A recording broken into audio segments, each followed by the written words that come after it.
Why aren't you listening to me? Doesn't anybody ever listen to me? Listen to me? Listen to me? Listen to me?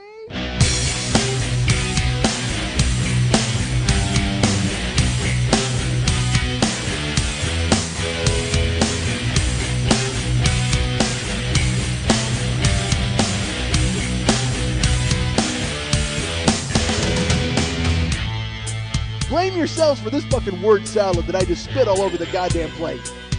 This is all your fault. You and I like to. That's it.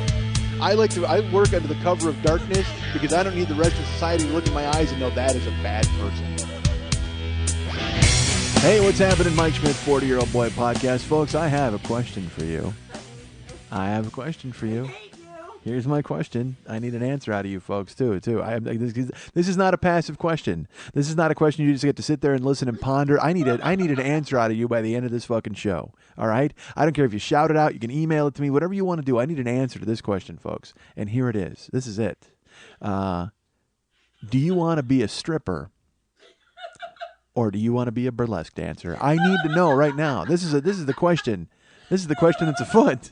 I'll be honest with you, it's not the question. I had another question I wanted to ask you guys, but I've been told in no uncertain terms that if I say it, that the computer will shut down and I will have to start over in some fashion. But trust me, there is a question I wish I could ask you, but I will substitute this previous question for it. Do you want to be a stripper or do you want to be a burlesque dancer, folks? Shout it out. Shout it out. Shout it out loud. You've got to have a party. Shout it, shout it, shout it out loud. Come on, turn it up louder. So yeah, I need an answer to that. But the other question, I actually need an answer to as well. But unfortunately, I cannot appeal to you for the answer because our friend Lily is very upset. Because apparently, at some point, someone involved in the other question met me once. So she thinks that by osmosis, if I even talk about them or it in any fashion at all, their spider sense will go off and they will understand what the fuck I'm talking about. Don't make a face. Nobody's going to figure this out. Podcast about you being found out in your building. That's different. No, it's not. That's totally different. Those people have like one-to-one contact with me. Because come on, you just told me about these people and I said, is that this person? And you're like, no, that was the other person. Because I don't know. I haven't met these dudes. Just, folks, again, I can't go into detail. I can't tell you too much about what I want to tell you. And isn't that a great show, really, when you think about it? Isn't that the main ingredient for a fucking entertainment program when I can't tell you anything at all about what I want to talk about? You guys were at home, you're like, hey, I wonder what Mike was getting at. Oh, he couldn't tell us. Because that's the main ingredient to any good show, is to not be able to let your audience in on anything at all that you were thinking or wanting to convey to them in any situation. Good fucking Christ. Turn the fan on? Yeah. Folks, the fan just came on. Did you hear that? Well, of course I do. I'm a good-looking fella. Folks, do you want to be a stripper or do you want to be a burlesque dancer? That's the speech Lily gives when she dresses up in her fucking, R. Lee Ermey drill instructor uniform and she has her wayward girls classes. She grabs her riding crop and she walks in circles around a bunch of pouty-lipped chicks and she's like, excuse me, ladies. I noticed you brought fishnets. Interesting. That would be the tools of a stripper, or the tools of ignorance as we call it in the burlesque trade.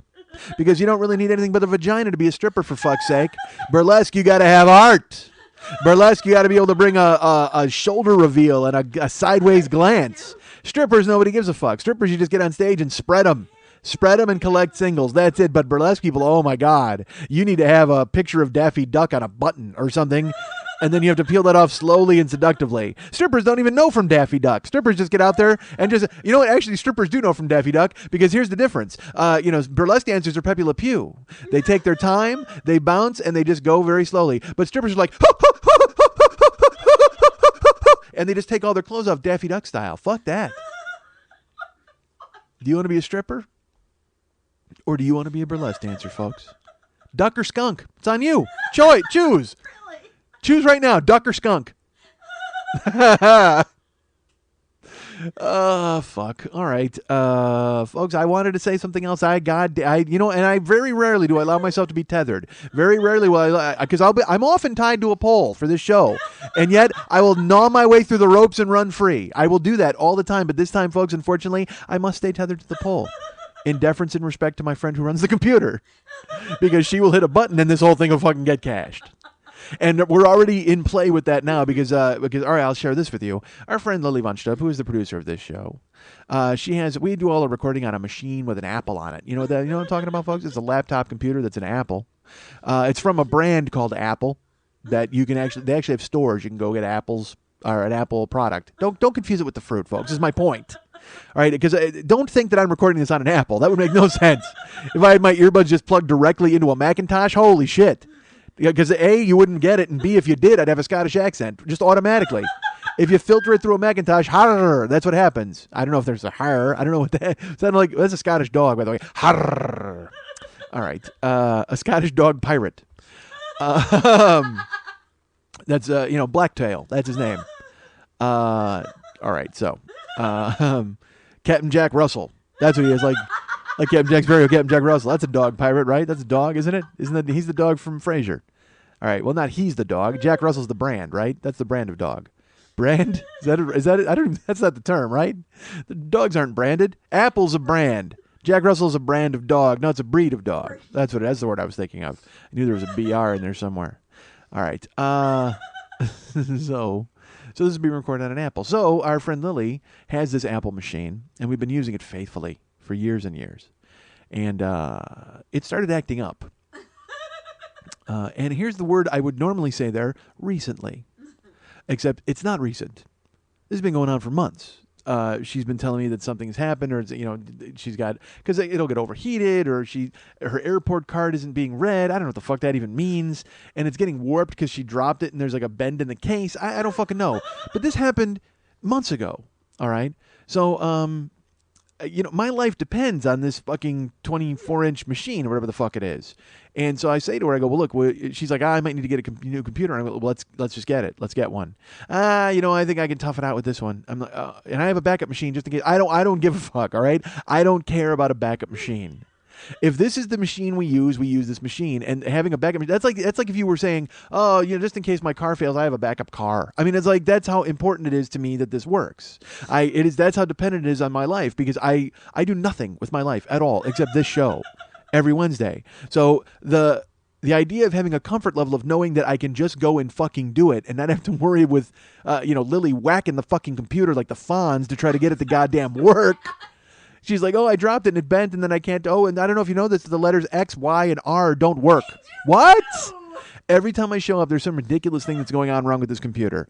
To the point where actually the apple is brown. Like on the, it has a picture of the apple. It's actually bruised. That's how fucked up. She dropped it so hard, it bruised the icon of the apple on the top of the laptop.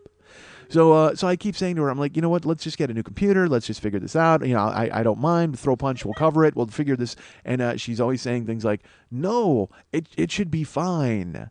And then I talked to her, and she's like, oh, my gosh, you're not going to believe this. And I said, oh, my God, what? And she goes, my clock only shows Greenwich Mean Time. What? Well, how does that affect the show? Well, I don't know. I'm not sure how it affects the show. Oh, terrible news. What? Well, I checked my Audacity, and it only records in Russian. Well, I don't know Russian. No, it's okay. It records English and just converts it to Russian. So we'll record your show, and then we'll run it through Google Translate, and people get it that way. Fuck you! Get a new computer. What the fuck? Let's fix the fucking thing.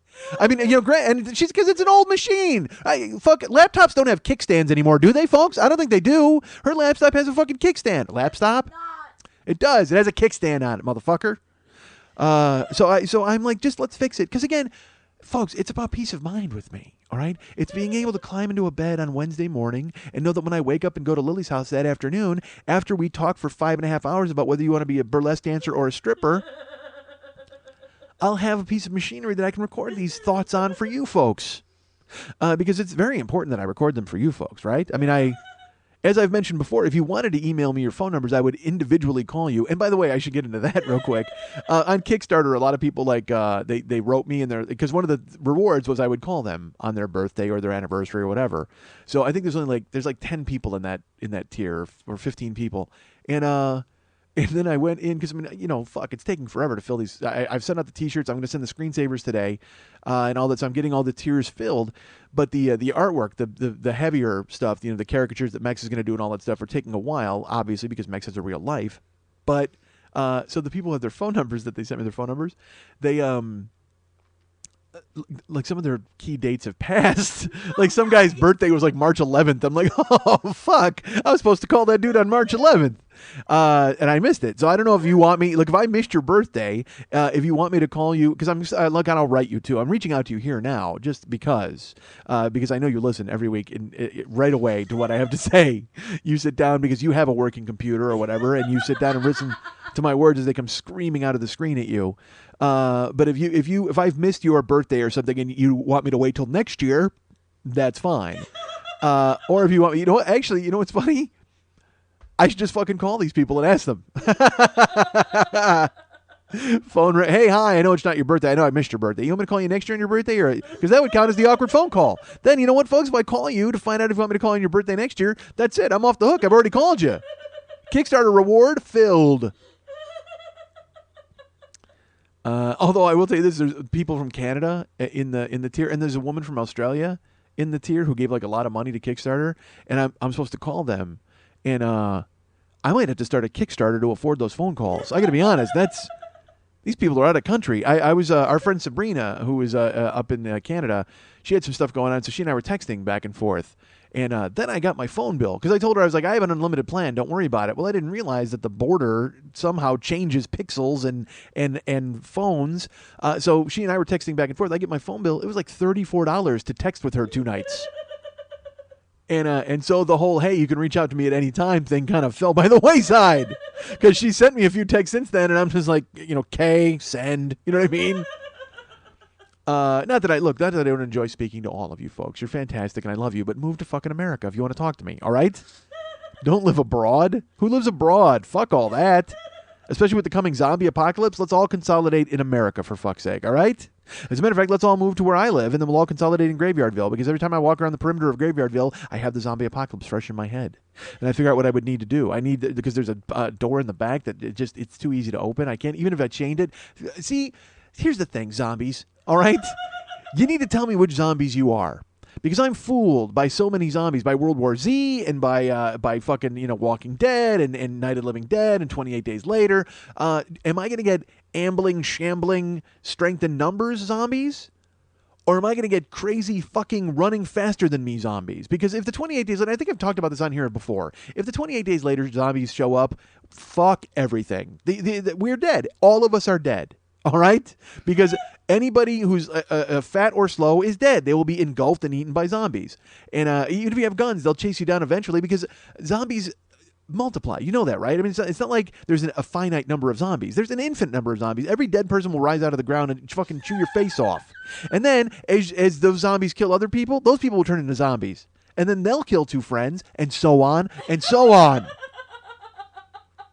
Until eventually it's just you on a roof. Looking out at a great sea of zombies. All right. Look, I will never shake the zombies from my brain. I don't know how you folks live your lives, but I am always one step ahead of the zombies in my head. Until it happens, and then I know, and then I'll be like a girl. I know I'll be somebody's girl. I'll have to like blow guys in a biker gang to protect me, and it's like I'd rather die. I'd rather fucking die. First of all, I didn't know why bikers are coming after me and turning me out. There's plenty of chicks around. I mean, I'm a good-looking fella, and I'm sure, I'm sure if you heard the show, I'm all mouth, so maybe I can handle that sort of situation. I have no idea. I guess we'll never know until we try. So, if the zombies come, that'll be a great way to find out if I'm good at blowing guys.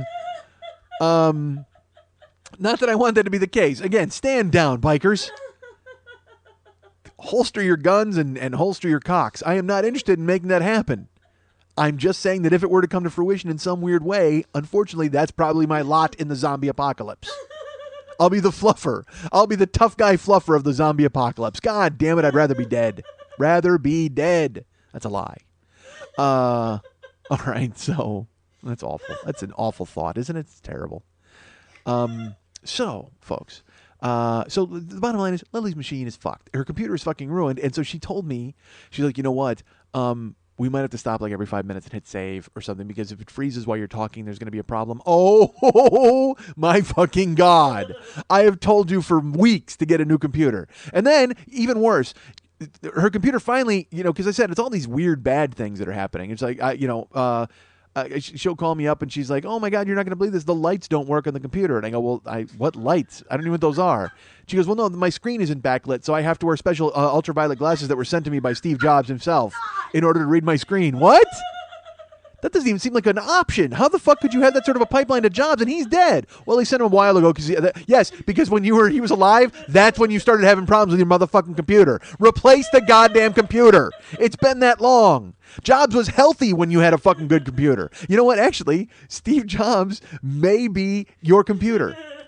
Hold on a second. It's a symbiotic relationship. Like, as your health deteriorated inside your computer, so did Steve Jobs' health. And now that he's officially gone, it's finally going to just go off into the ether and let itself go. It's going to die. It's like Super 8. It's just going to go into the sky with a dead mom. Your computer's going to go into the sky with its dead mom, Steve Jobs. God damn it. That's why you have the ones, because apples are very sensitive. We all know that, folks. Your computer is sentient, and it understands that Steve Jobs is gone and it'll never be the same, and so it's killing itself slowly. Like, it has lost the will to live.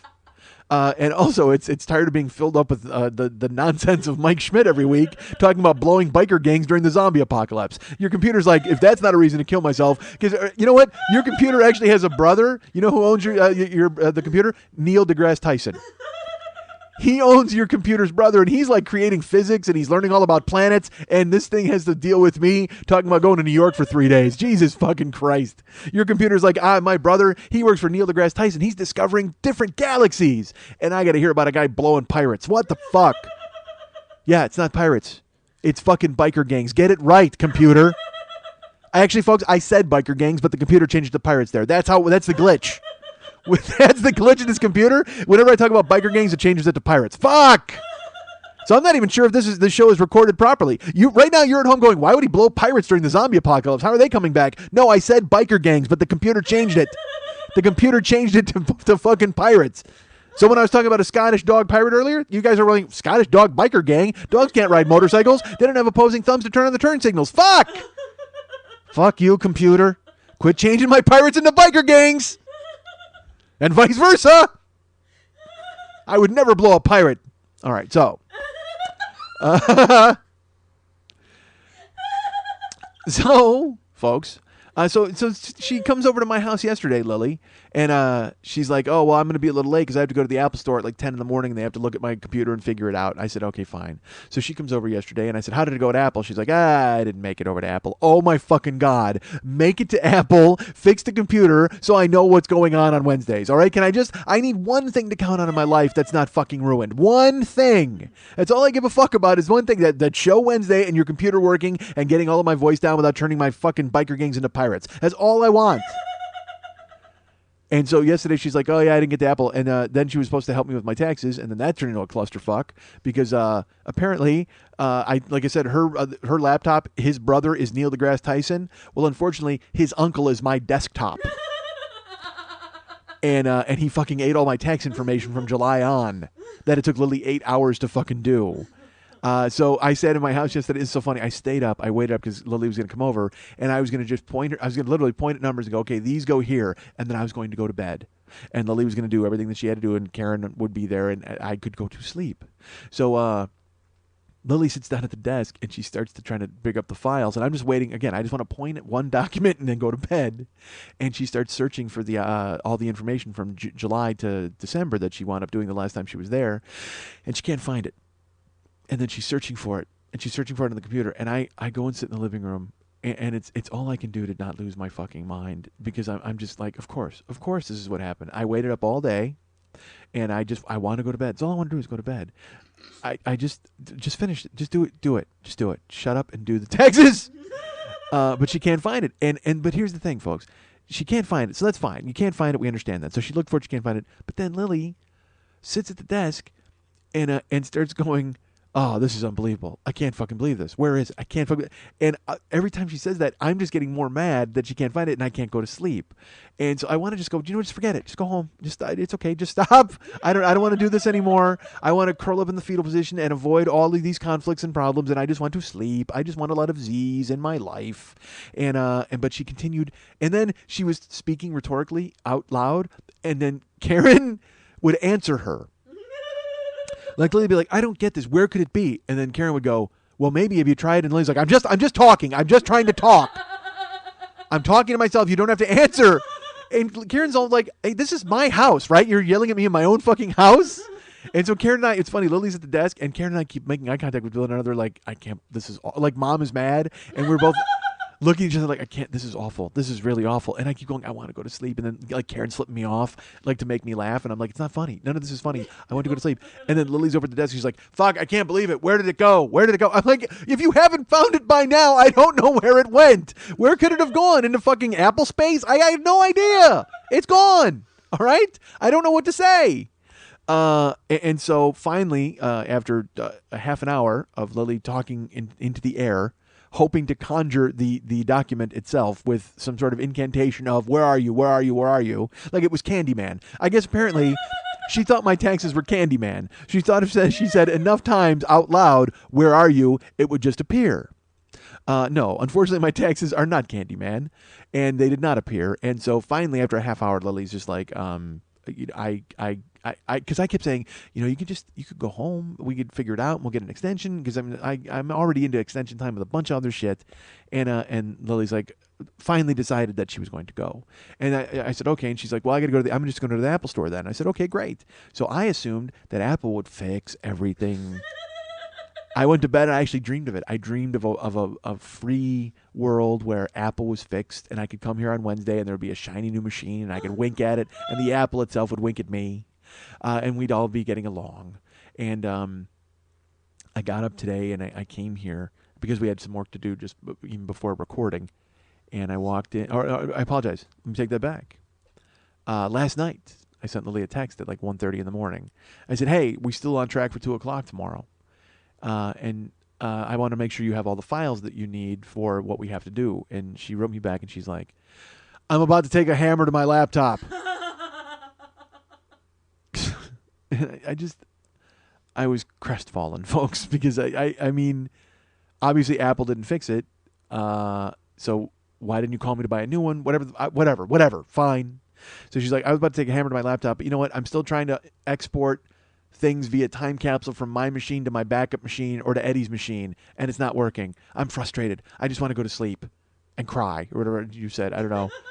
And I'm just like, folks, I wanted to throw my phone as far as I could. I was so fucking mad. I just looked at it and I just went, should I bring my machine just in case?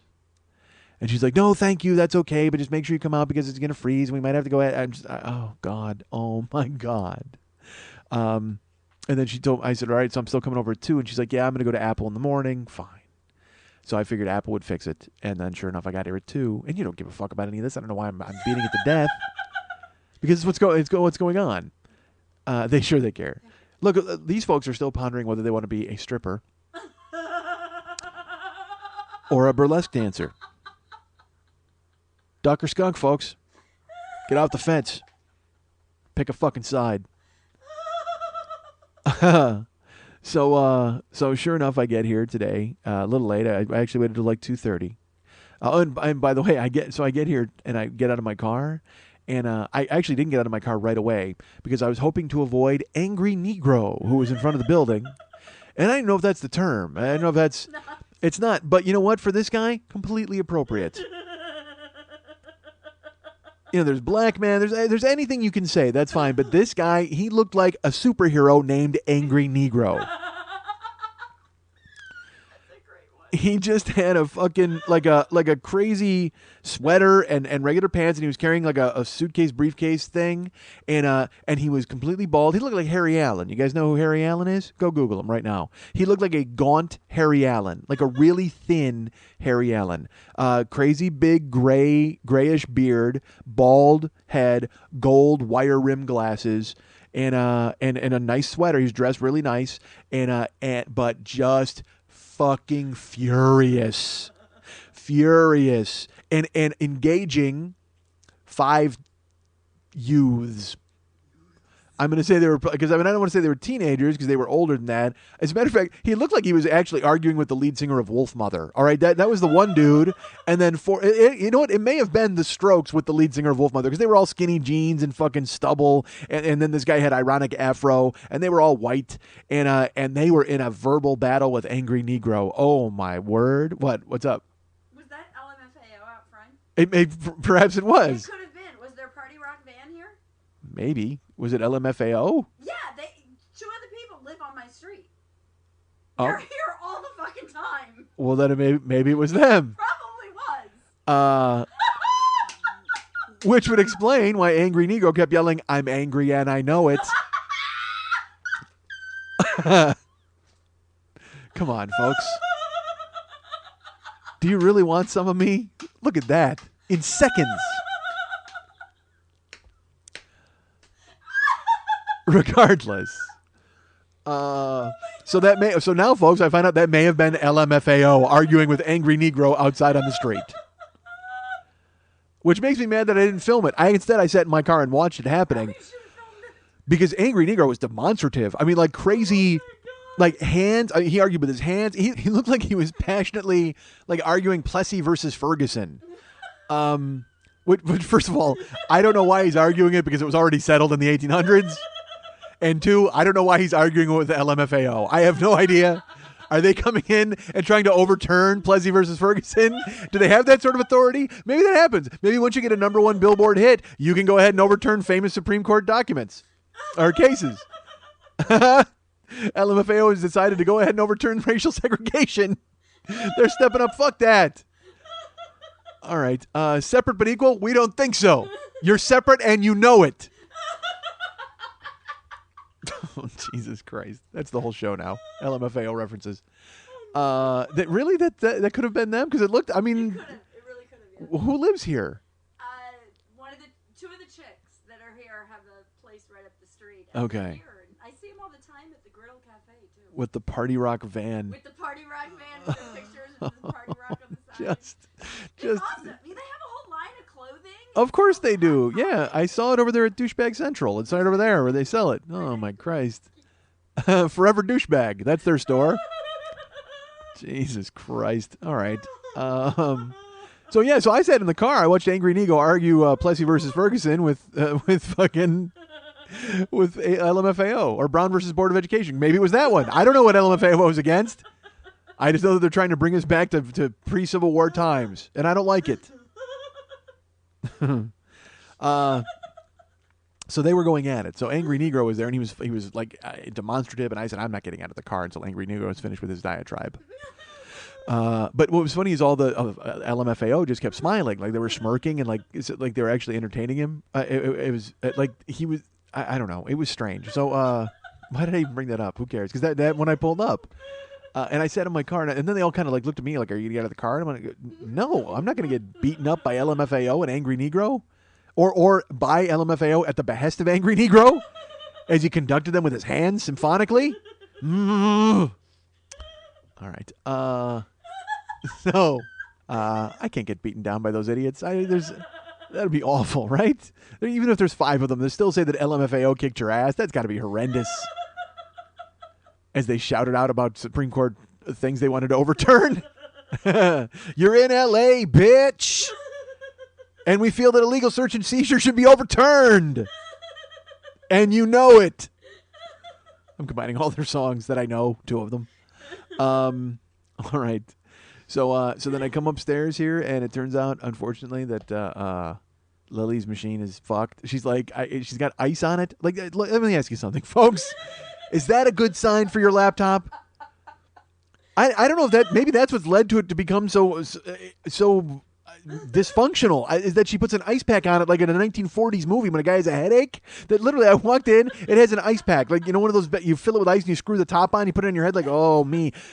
Her laptop could star in a 1970s Alka-Seltzer commercial. That's what it fucking looked like when I walked in. I almost went, "Hey, how's your laptop?" But then I looked and I saw it was closed with an ice pack on it and a thermometer jammed in where the airport card goes. I said, that's not what you're supposed to be doing, correct? She's like, "I took it to the Apple store. They said it's sick." Aw. That's taking it a little too far, folks. We all love our Apple products, but they're not people. You need to cure them in a different way. But sure enough, ice pack, that fucking jammed. And I said, "Well, what's going on? What the fuck?" She's like, "I went to Apple today. This is totally true. There's ice on the machine, thermometer jammed in it. It's all fucked up." And she goes, "So I went to Apple today. They said my machine is fine." And then part of me's looking at it, I'm going to go, it doesn't look fine.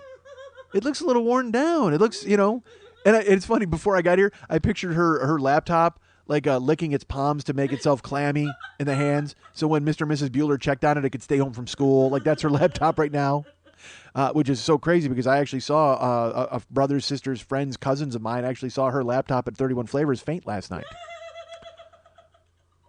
That's off the top of my head. It's probably not even close. It's probably not even close. Neighborhood? I might be in the neighborhood. I'm in the neighborhood like LMFAO is in the neighborhood. Which means that joke is about to engage Angry Negro. But first he's going to jump into a phone booth and tear out of his elegant sweater and chinos and hop out in his Angry Negro costume, which I think we all know includes a hoodie.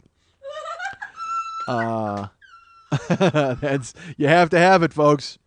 It's standard issue. I have a hoodie. I wear a hoodie every single night. All right. I am. I can't get into that. I can't get into that. All right, so listen to me. All right, I'm going to get into it for just 1 second. Okay, listen to me. You can't shoot people. Okay? Okay? That's it. That's the bottom line. You can't fucking shoot people. I don't give a fuck if he has a picture on his Facebook that makes him look mean once. I don't give a fuck that once he had a screwdriver and he got suspended from school. I don't give a shit that he smoked dope once in his life. You know what? He's 7 fucking teen. And you other people on the other side, they shot a baby. They shot a child. He was 6'3". He's a 6'3", 17-year-old in a hoodie, okay? He's not a baby. He's not in swaddling clothes. Granted, he sure was wrapped up in that hoodie. Looked like it was swaddling clothes. Unfortunately, there was about 4 foot of legs underneath the swaddling clothes. So I don't need to hear that rhetoric that he was a baby and, oh, what happened? But also at the same fucking time, you don't get to shoot a guy because he's tall.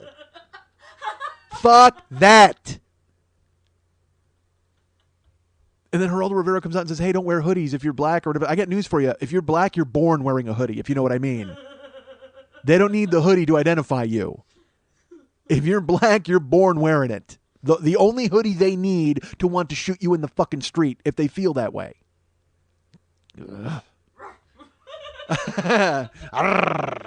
Scottish pirate dog is on the attack. I hope I don't have to blow him. All right, so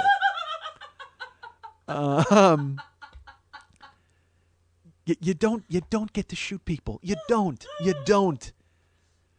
Well, Trayvon Martin swung on him because he approached him with a gun. He had a gun. If you're walking down the street eating Skittles, and a guy walks up and says, "Hey, who the fuck are you and why are you here?" You look, and you don't get to punch that guy. Okay, I understand all that, but if a guy punches you, you don't get to shoot him. You don't. Florida or not fucking Florida. Fucked up laws or crazy bullshit you got down there, you don't get to shoot a guy and get away with it. You just don't. This isn't Deadwood. Al fucking Swearigan isn't going to call you a cocksucker and let you go on your way if you shoot a guy dead in the street. There's consequences in this country. There used to be. Motherfucker. And also, all these people Trayvon hit him and was pounding his head into the pavement. You know when that doesn't happen? You know where there's no pavement? In your car. So maybe when the cops tell you to stay in your fucking car, you stay in your fucking car. The only reason that guy gets out of the car is because he has a gun. Honestly. The only reason that motherfucker got out of the car to engage that kid is because he had a gun and he felt, oh, I've got a gun so I can handle it. You don't get to shoot people in this country. You don't. I don't give a fuck if they beat your ass. If they beat your ass, stand up, dust yourself off, and go home and go, man, I got my ass kicked. That's what used to happen. All right. I can't, you can't shoot people. You can't do it. And if you're in the car and you call the cops and you're like, hey, there's a dude in my neighborhood, they're like, well, stay in your car. Then stay in your fucking car. Stand down, man. The fuck? It's not your job. Your neighborhood watch, not neighborhood shoot. What the fuck is your problem? Good, you watched him. You watched him walk through and drink his iced tea and let him get the fuck. That's it. God damn it. I mean, fuck, I get nervous in the mall when I'm walking back to my car and a guy's doing the slow crawl behind me in his car trying to get my parking spot. How do you think this kid felt?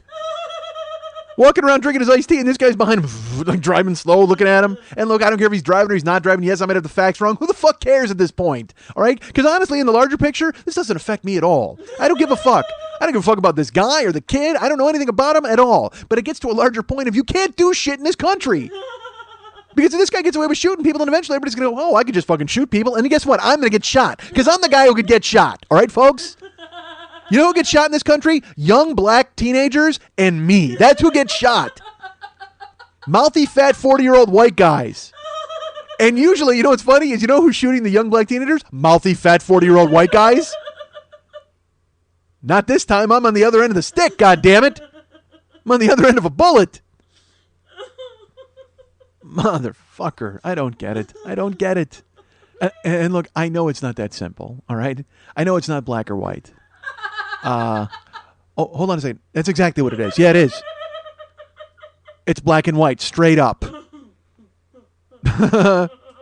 But regardless, yes, I don't know what happened. You don't know what happened. That's the thing is, everybody, you don't know what happened. You don't know. Yes, I know. None of us know what happened. All right. There's two people who know what happened, and unfortunately, one of them's on a fucking slab in a hoodie. All right. That's fine. But nobody else knows what happened. But I'm gonna err on the side of the unarmed guy who was shot. Is that okay? I'm pro kid who was gunned down in cold blood. Is that all right with you? In the meantime, for just for the sake of argument, if I just heard, again, what I've heard so far, it's vague, and there's witnesses and girlfriends and parents and all sorts of people are mucking up the works. But if you strip all of that away, the bottom line is I'm going to side with the unarmed kid who took a bullet and died. I don't think I'm on the wrong side at that point. If you want to go ahead and side with the angry loner who was sitting in his car with a gun, that's fine. If you want to be in Camp Hinckley, go right ahead. It's you and George and a poster of Hinckley and Jodie Foster, and enjoy yourselves. I'm going to go ahead and side with Team Hoodie. You're listening to The 40-Year-Old Boy, and later, Ass or Cave. 20 questions, tight quarters. Okay, are you in there? Yeah, I'm here. All right, first question. What does it smell like? It's kind of musky. Okay, is there a bat in there? No, there's a puddle. Okay, and how long did it take you to get in? 3 minutes. Did your cock fit in there? About halfway. No help. I'm just going to fire a guess. I'm going to go with ass. Right! I knew it! No, wait a second. Two brave souls go where angels fear to tread. Ass or Cave on the Mike Schmidt Podcasting Network. Do you mean flying bat or baseball bat? Folks, we're going to ram it out right now. That's what I just been told. We had a break here. We had to take a pause while the sick computer got some Robitussin poured down its gullet. So it could record the show and function through the rest of it because God knows I don't want it to crap out on me, folks. But then Lily just said, we're going to ram it out. You ready to ram this out? And then she hit record. So, folks, we're ramming it out. And we're right now, I don't know what mark in the show, the 30-minute mark. I have no idea. I don't want to look. I don't want to know. And again, as I've mentioned to you, this computer does not reflect the numbers 3, 7, or 1. So I don't know where we're at. I have no clue. But just know that I just know I'm recording and we'll see what happens. But I do know that I need to know from you folks, do you want to be a stripper? Or do you want to be a burlesque dancer? Duck or skunk, pick a side. All right, so, folks. So last week, I was on the road. I was traveling. I was doing all sorts of traveling, folks. I'm a traveling man. I make a lot of stops, but I didn't make a lot of stops this time, just one. I went to Washington, D.C. By the way, I was just making fun of, I was talking to Lily, and I was making fun of something, she had something from the 50s that was going to be in her show, and I made fun of it relentlessly, and I just made a Ricky Nelson Traveling Man reference. I can't help what comes out of my fucking head, folks. I can't. Sometimes it's based in now. Maybe now I bust out a Drake song. Maybe I go with the motto from Drake. Maybe I drop that on you, folks. A song that I just so recently discovered. Thank you. And it's a great song, The Motto by Drake featuring Lil Wayne. It's a good song. That's how a white guy has to say it. Lil Wayne. Lil Wayne. I'll tell you, I hope he doesn't like iced tea. Holy shit. That guy stops for Skittles. He's getting gunned the fuck down by anybody. That's a dude he looks like he would be in a lot of, he looks like a bullet magnet, Lil Wayne. He could take some some good dressing tips from Angry Negro. Get a nice sweater, get some chinos, and shave your head and go Harry Allen. Go gaunt Harry Allen on everybody. All right, Harry Allen, media assassin for PE. That's right. Clear the way for the S1Ws, folks. All right. That's right. I dropped some PE knowledge on everybody. By the time I get to Arizona, I drop that on you folks. From Apocalypse 91, The Enemy Strikes Black. Fucking Public Enemy is awesome. All right, so it's so funny. Like, you always think about what everybody's like, what album would you bring to a desert island, or what 10 albums or whatever? And it's like, I love Pearl Jam, I love Guns N' Roses, Van Halen, and I love Public Enemy. But like, if I brought It Takes a Nation of Millions to Hold Us Back, and Apocalypse 91 and Fear of a Black Planet, and then the debut album, what the fuck was the name of the debut album? Well, Nation of Millions is the second album. Yo, Bum Rush the Show. That's the debut album. But like, their music is so fucking, it gets me so ganked and angry that first of all, there wouldn't be a safe fish on the desert island. Like, I would just be so mad listening to PE, and I'd be running around killing shit all over the place. Like, that's all. There'd be nothing left. The volleyball would be dead in seconds. Poor Wilson. Because I would just throw on fucking, by the time I get to Arizona, I'd be mad at fucking racist Wilson, that racist volleyball. Just because you were born white doesn't give you privilege, Wilson. Stab. All right. I'm very angry at this imaginary volleyball when I get washed up. Why a volleyball? Why would I be washed up with a volleyball? I'm not traveling with a volleyball these days. Folks, I just went to Washington, D.C. They took my volleyball at the gate. Wouldn't even let me bring it on. Don't they understand I need it for companionship if we go down in the drink? If we go down to the Potomac and I have to survive on my own in some desert island there in the middle of the Atlantic? I need a volleyball to fucking talk to. God damn it, let me bring him on. He doesn't fit in my carry-on. And even if I just have him under my arm right there, boom. I painted a face on him, bring him in some juice. All right, so. How did I spin off into that nonsense? What was I talking about? We were talking about something else. Public Enemy. All right, so. God, I love Public Enemy. All right, so. Lil Wayne, exactly. But I was talking about, how did I get into him? There were songs. Getting shot down, listening to Blake. I don't know. Not Blake, Drake. Drake. Good Lord. Because I referenced stupid, Yes. I referenced some song. I referenced Ricky Nelson because I'm a traveling man. Made a lot of stops. Jesus Christ. Wow. I'm glad we just sat down and peeled that onion, aren't you? Same effect. We're all in tears. Jesus Christ. Don't ever peel my verbal onion, folks. You will cry and cry. So for the past week, folks, I went out of town. Here's what I've spent most of the past week doing. I've traveled to DC and did things, and I've sat at my computer and I watched Alan Cumming. That's all I've done for the past week. I'm fascinated by it. I sent it to Lily because Lily loves Alan Cumming. You guys know who Alan Cumming is, right? He's an actor and a singer and a talented guy. He's a Renaissance man, attractive guy. And he has a video. There's a video, you can find it online. And it looks like it's in a piano bar somewhere. I don't think it's a show of his. I don't think it's his show. I think maybe he was at a piano bar and then he went up to sing some songs. And he sings Adele, Someone Like You, and then he hits it with Edge of Glory by Lady Gaga. Like, he mashes them up, but not in a affronting way, like not an offensive, like in your face type of. It just happens where he sings them together and they're beautiful, just him and a piano. And then here's my favorite part of the whole thing. All right, so he's singing, and I showed it to Karen. I made Karen watch it, and it's not filmed like a 3-camera shoot. It just so happens someone was there with like a camera phone and filmed it. But the sound on it is great. And but the problem is with the video, because it wasn't meant to be filmed, there's fucking hipster douchebags in the foreground who won't get out of the fucking way. And there's this one dude who's got like he looks like is it John Calanter? Who's that fucking guy? There's a guy who's a famous metal producer. He was in all the Aerosmith videos. He's in the Soundgarden videos and stuff like that.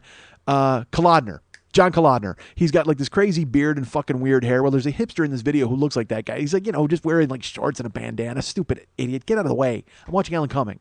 And then a woman walks up, and this is beautiful. What he's singing is beautiful. And this woman walks up, and she starts talking to the hipster, like right and they're just whispering to one another. It's like, what are you talking? Okay, unless you're saying, how fucking cool is this? What could you possibly be talking about? Psst, I like ruining things. That's the only thing that you could possibly be saying. Psst, I enjoy ruining things for everybody. Stop! Fucking, you're in a room and Alan Cumming is mashing up Adele and fucking Lady Gaga. Let it happen. Let it happen. Sit down and let it happen. Marinate in it. Poke some holes in your chest and let it get inside you and make you a feeling person. So he's there and he's singing he's singing Someone Like You by Adele, and then he's going into Edge of Glory, and he's letting it happen, and it's great, and he's awesome, and you can barely see him. And it's the kind of thing where I immediately got a crush on him, just from watching him do it because it was so good, and also because he's kind of he's good looking anyway. It's like I had the same thing happen with, look, I have many guy crushes. I'm sure I've talked about them on here. Like I had a guy crush on Ewan McGregor from Velvet Goldmine in that movie, and also Eddie Izzard in that movie, and then in Ocean's 13 when he comes in and he's with Brad Pitt and George Clooney. Holy fuck! Look. He's in a room with Brad Pitt and George Clooney, and for 5 minutes, he's still the hottest guy in the room because of the character. And almost like, when the way they wrote the dialogue and stuff for him, because they deferred to him in that scene and looked up to him, and he kind of ran the whole thing, but he was effortless in it. And holy God, take me there. Honestly, I don't care. I would have shown up on set and just literally jumped on top of a pinball machine and said, "Go ahead." Fuck, if he's a pirate, he's in for a big future. I guess we'll find out. So yeah, Ewan McGregor in Velvet Goldmine and Eddie Izzard in a couple of movies, and but that's how I felt watching Alan Cumming. You just get that weird kind of crush thing where you're like, oh my God, how awesome is this? And so he's singing Adele and he's singing Lady Gaga, and then near the end of it, as he's it's happening and there's just him and piano, but he's hitting notes, and then out of nowhere he shoves in Katy Perry.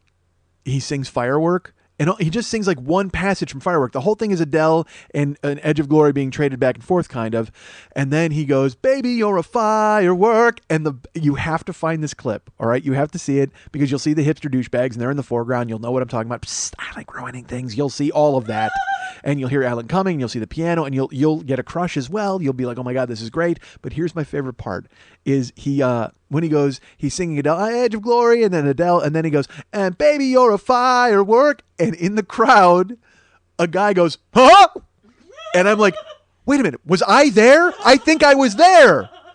This guy makes a noise exactly like I would make because it's so unexpected for him because he's been doing Adele and Edge of Glory and everybody loves it, but then he throws in the Katy Perry at the end for just this extra twist, and the whole room kind of gets this vibe, but this guy makes a noise, and it's me. It absolutely is the noise I would have made if something like that happened. And then the guy actually he makes this noise like, huh, like he's like so surprised, like, huh, and then he just starts clapping. He's like, woo, yeah, and he's like going crazy, and everybody starts to clap at that point because of the fucking the mix 'em up that he's doing.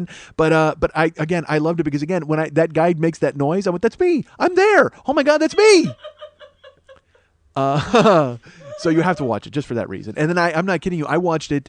I was in my hotel in DC. I watched it like 15 times in a row. I would watch it, and then I would just let it play in the background. And then I sent it to Lily because Lily loves Alan Cumming. That's a lot of O's. But she loves him. So then I emailed it. I go, did you see this yet? Because I would have bought it fucking yesterday. And then what did she write back? I like Alan Cumming. He's nice. Or something like that. Because it's like she didn't want to be bothered to type because she couldn't type with one hand after she watched the video, if you know what I'm talking about. All right. So we're typing with your nose? Wow, you had both hands going. All right, why not? That's yeah, I'll take that visual. Why not?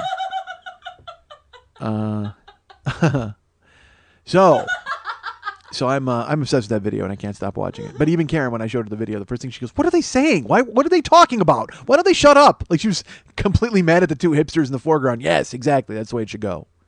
All right, folks. I was in Washington D.C. last week. Yay! Lily's just happy. She's like, get it over with. Because Lily, what's funny is because this is the final show of year 5, as some of you may or may not know. Or no, I apologize. This is the final show of year 4.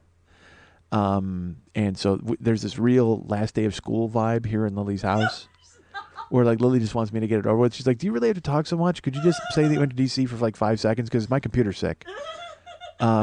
Which is, I can't even understand why the computer is faking sick. It's the last day of school. You should be happy to come to the last day of school. It's like you get to joke around with your friends and clean out your locker and do all that stuff. But instead, you sit here with an ice pack on your head and a fucking thermometer jammed in. We poured Robitussin in to lubing up the gears, rub the fucker, get your diagnostics checked. I don't understand it. Last day of school. Why would you want to be sick? Quit faking, computer. So yeah, but so now Lily's like, she's like, can we get it over with? Can we get finished? Because she, because school's out, man, for summer. School's out forever. No more teachers, no more books. Really? Sure. No more pencils. No more. All right. So anyway, God damn it. So I was in DC. Yay! Oh, last day of school. I was there last week. I recorded the show on Tuesday and then flew on Wednesday. I fooled you all. I don't think I made a reference during the show to say it was a Tuesday record. Or maybe I did. I may have made a bunch of references. I just know somebody wrote me on Twitter because I twittered on Wednesday night from DC and they said, oh my God, does this mean it wasn't it was a Tuesday record? And it fooled me into thinking that they had heard the show already. And maybe I didn't say it. I'm easily fooled. I'm easily fooled on Twitter, folks. I can get hoodwinked quite often. Or hoodie-winked, which is also, by the way, don't hoodie-wink. You will get shot. So I went to D.C. last week. I flew on Wednesday super early. And I was happy to find a nonstop flight to D.C. because there was everything I was looking at was like hopscotch. But there was some nonstops, and I grabbed it. I bought it early, a month previous, so I got a pretty decent deal on the ticket. But then everybody told me, they were like, dude, you need to fly into Reagan Airport. You need to fly into Reagan Airport. And I said, great. That means I'm going to fly into Dulles. So I buy the ticket for Dulles because I think it was like $65 less or something like that. It wasn't a bad deal, But I should have maybe looked at where the airports were because Dulles is 30 miles from where I was going to be, and Reagan was 5 miles. And guess how much a cab ride is from the airport to where I was? $65. Astonishing how those numbers seem to work out. Like the airlines may have gotten into cahoots with the cab people. You know what? Maybe the planes talk to the cabs. Maybe that's what it. Maybe it's like Maximum Overdrive. Maybe maybe next time I just drive a truck with the Green Goblin's face on it straight to town, and then we'll all be trapped in a truck stop. That'll be great. All right, so, that story is actually a scarier story than the movie. Stephen King, it's so funny. There's a compilation called Night Shift of his stories, and it's got the boogeyman, and sometimes they come back. And there's some scary fucking stories in there. And it's funny, all of his stories, when you read them, they end with that ironic line, like that one line. It's almost like, because people make fun of M. Night Shyamalan because he's just remaking The Twilight Zone into movies all the time now. Well, to the point where, you remember the movie, not The Happening, the other one, The Village? The Village, yes. Where at the end, all right, spoiler alert. At the end, it turns out to be exactly what you thought it was the entire time the movie was playing. Okay? You know what I'm talking about. The other day, I saw a Twilight Zone episode that was exactly that movie, The Village, where stuff was going on, and then you realized, oh, it's actually this and not this. And to the point where I went, he may have actually stolen it. Because I'll tell you what, there's another funny thing.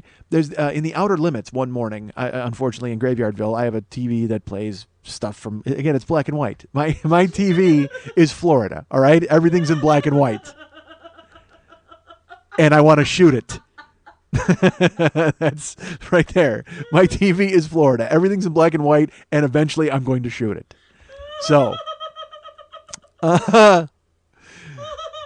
so The Outer Limits was on, and an episode played with Robert Culp, and it turned out there was this group of government leaders, and they have decided that the world was in such turmoil that they needed a boogeyman to bring the world together. So they were going to invent an alien menace to have all the countries of the world, instead of hating one another, they could unite and come together against this one alien menace. And that way would make a much more peaceful world, as they would all realize, hey, we're not so different. We all care about the same things. And as it's unfolding and I'm watching it, and they're sitting around this table, they're going to take a vote, and they're going to create this alien menace, it dawns on me that that's the plot of Watchmen. Adrian Veidt has decided that he's going to make an alien menace, destroy New York City, but then all of the countries will stop their wars because they realize that we have much bigger things to worry about. And I'm paying attention to it sort of out of the corner of my eye, and I'm hearing it. And then in my head, I'm like, oh my God, that's the plot of Watchmen. Watchmen totally stole their plot from The Outer Limits. That's crazy. And then I went and I grabbed the Watchmen book, and I read it again the next night at work. I actually brought it to work and read it at work. And I read all the way through, and I'm reading. And then at a key point in the book, someone is watching The Outer Limits on television, and it's that episode. And I realized that it's like an homage, like they did it on purpose. Like I had never caught it before, and it had been a couple years since I'd read the book. But then when I read the book and I saw, and then sure enough, there's the Outer Limits, and it's the exact episode that I had seen the night before. So, the entire thing was an homage. So the Watchmen did not steal it. It was modeled after it and used as an influence on and an honor of it. And they included it within the narrative of the story. So I was no longer mad at Robert Culp. Why would I be mad at him? He was in the original source. He's in the original source work. You'd think I'd be mad at Alan Moore for ganking the entire plot line from Robert Culp. No, I'm angry at fucking Robert Culp for volunteering to be turned into an alien in an Outer Limits. It's crazy. Robert Culp's in like 10 Outer Limits. Just like Burgess. He's the Burgess Meredith of the Outer Limits. Burgess Meredith is in like 1,000 Twilight Zones. I mean, Jesus Christ. His glasses get broken and he's a really strong dude. And then he's obsolete and he gets sentenced to death. I know a lot about the Twilight Zone, folks. All right. My favorite Twilight Zone episode is when it went to an hour long. You don't care. Why do you care what my favorite Twilight Zone episode is? Everybody at home was like, oh my God, last day of school, let's talk about the Twilight Zone. Because that's what you could do. Last day of school, you didn't have to do your work. There was no schoolwork. You sat in the classroom and you bullshitted. That's what you did. You talked about shit and you talked about what you're going to do for your summer. Well, guess what, folks? I'm gonna go ahead and watch The Outer Limits all summer. That's what I'm going to do. And tell you about my favorite Twilight Zone episode of all time. It's an hour-long one. They used to have hour-long episodes. And it's these people are stranded on a planet with like 9 suns. And they're an Earth colony, and they went to colonize it, and unfortunately, things went badly because there was 9 suns. So they're all living in a cave where it's 100 degrees instead of 500 degrees, and so they're there, and then but they want to be rescued, but they're trying to, and James Whitmore is he's the leader of their colony, and so he's become almost godlike to them. Like he parcels out the water detail and he keeps them all organized. It's like a hive, and he keeps them all humming along, and he keeps them filled with faith. He tells them about stories of cool blue waters and Jesus and all that other bullshit. So then they're waiting to be rescued, and they all know they're never going to get rescued. And James Whitmore is like, we're going to get rescued someday. Tommy, he talks to some little kid, and then holy shit, they get rescued. A fucking ship lands to take them away, and Whitmore can't deal with it. He can't deal with the fact that he's going to go back and just be a normal dude. He's in charge of these people, and he likes being the god of these people, so he kind of fights with the crewmen. He's trying, because they're like, hey, here's what we got to do. And he's like, no, this is the way we've always done things. They're like, dude, we're leaving here in like a day and a half to go back to Earth, where they got baseball and fucking hot dogs, all right?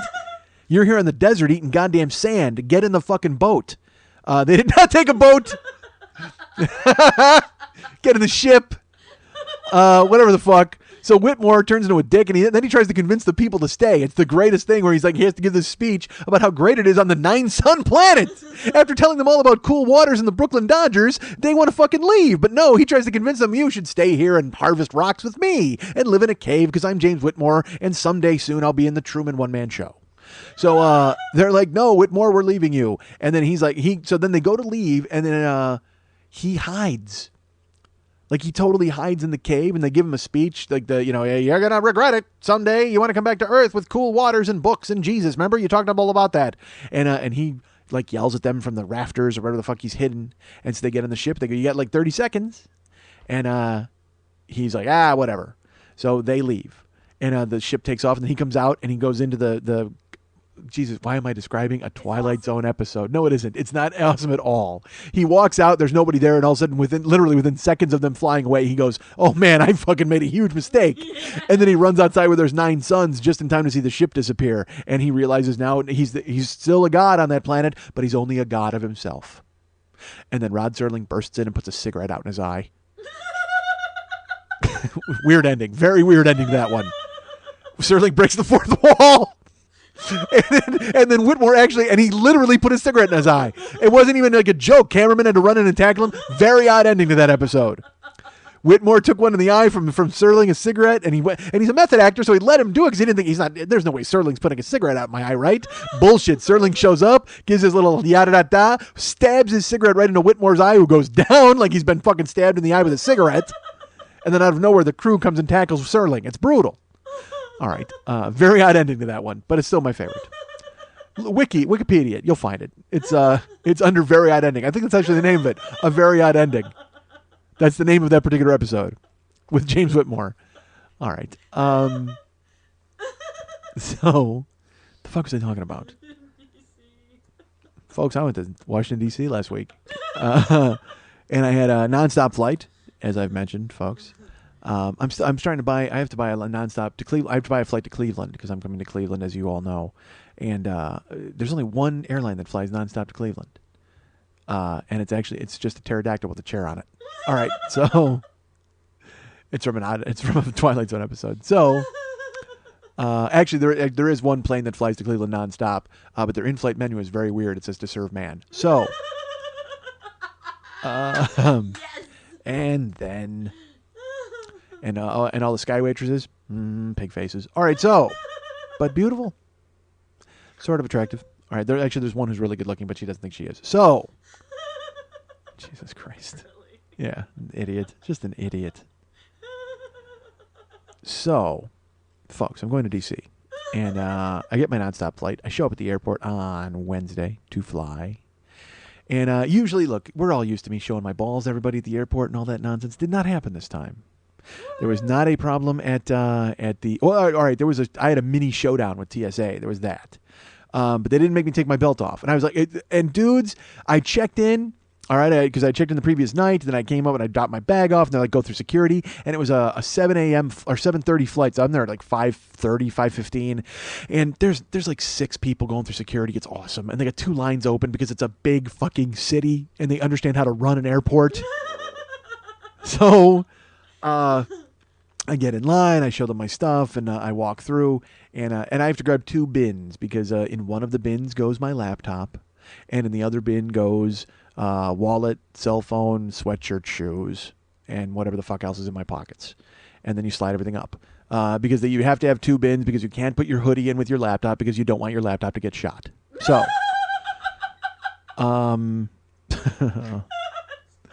so everything goes into the little tunnel. And I walk up, and I didn't take my belt off because I don't take my belt off unless I'm told, as I've mentioned. But I'm fully prepared to, I'm wearing my Spider-Man pants. I'm waiting to fucking flop in the breeze for everybody to check out. And but then I walk up, and again, because it's a big city airport, and they realize there's no threat. Nobody asks me to take my fucking belt off. Nobody says anything, so I zip through. It's fine. And then I go to the edge, and the edge. I was gonna say the end and the edge. I go to the end there to grab all my stuff, and I like to grab everything kind of in my arms and then go sit down and get shoveled because I'm disheveled going through the line. I like to reshovel myself over at a bench. I can't reshovel standing by the fucking security line because inevitably there's people behind me and they want to climb in and get their bullshit, and then it turns into a big shoveling festival. And I don't want to shovel with anybody else. I like to shovel on my own. I dishevel alone and I shovel on my own. So sure enough, I go to scoop all my stuff up, and I grab my laptop, I throw it back in its case, I grab my hoodie, I grab my shoes, and I put my wallet in my bag, in my pocket, and I grab everything in my arms, and so my arms are full of shoes, sweatshirt, and laptop, and all this stuff, and I pick it up, and I leave the bins on the rolly thing, and there's 5 TSA people there. I'm not even joking. This is not a joke. There's 5 of them talking.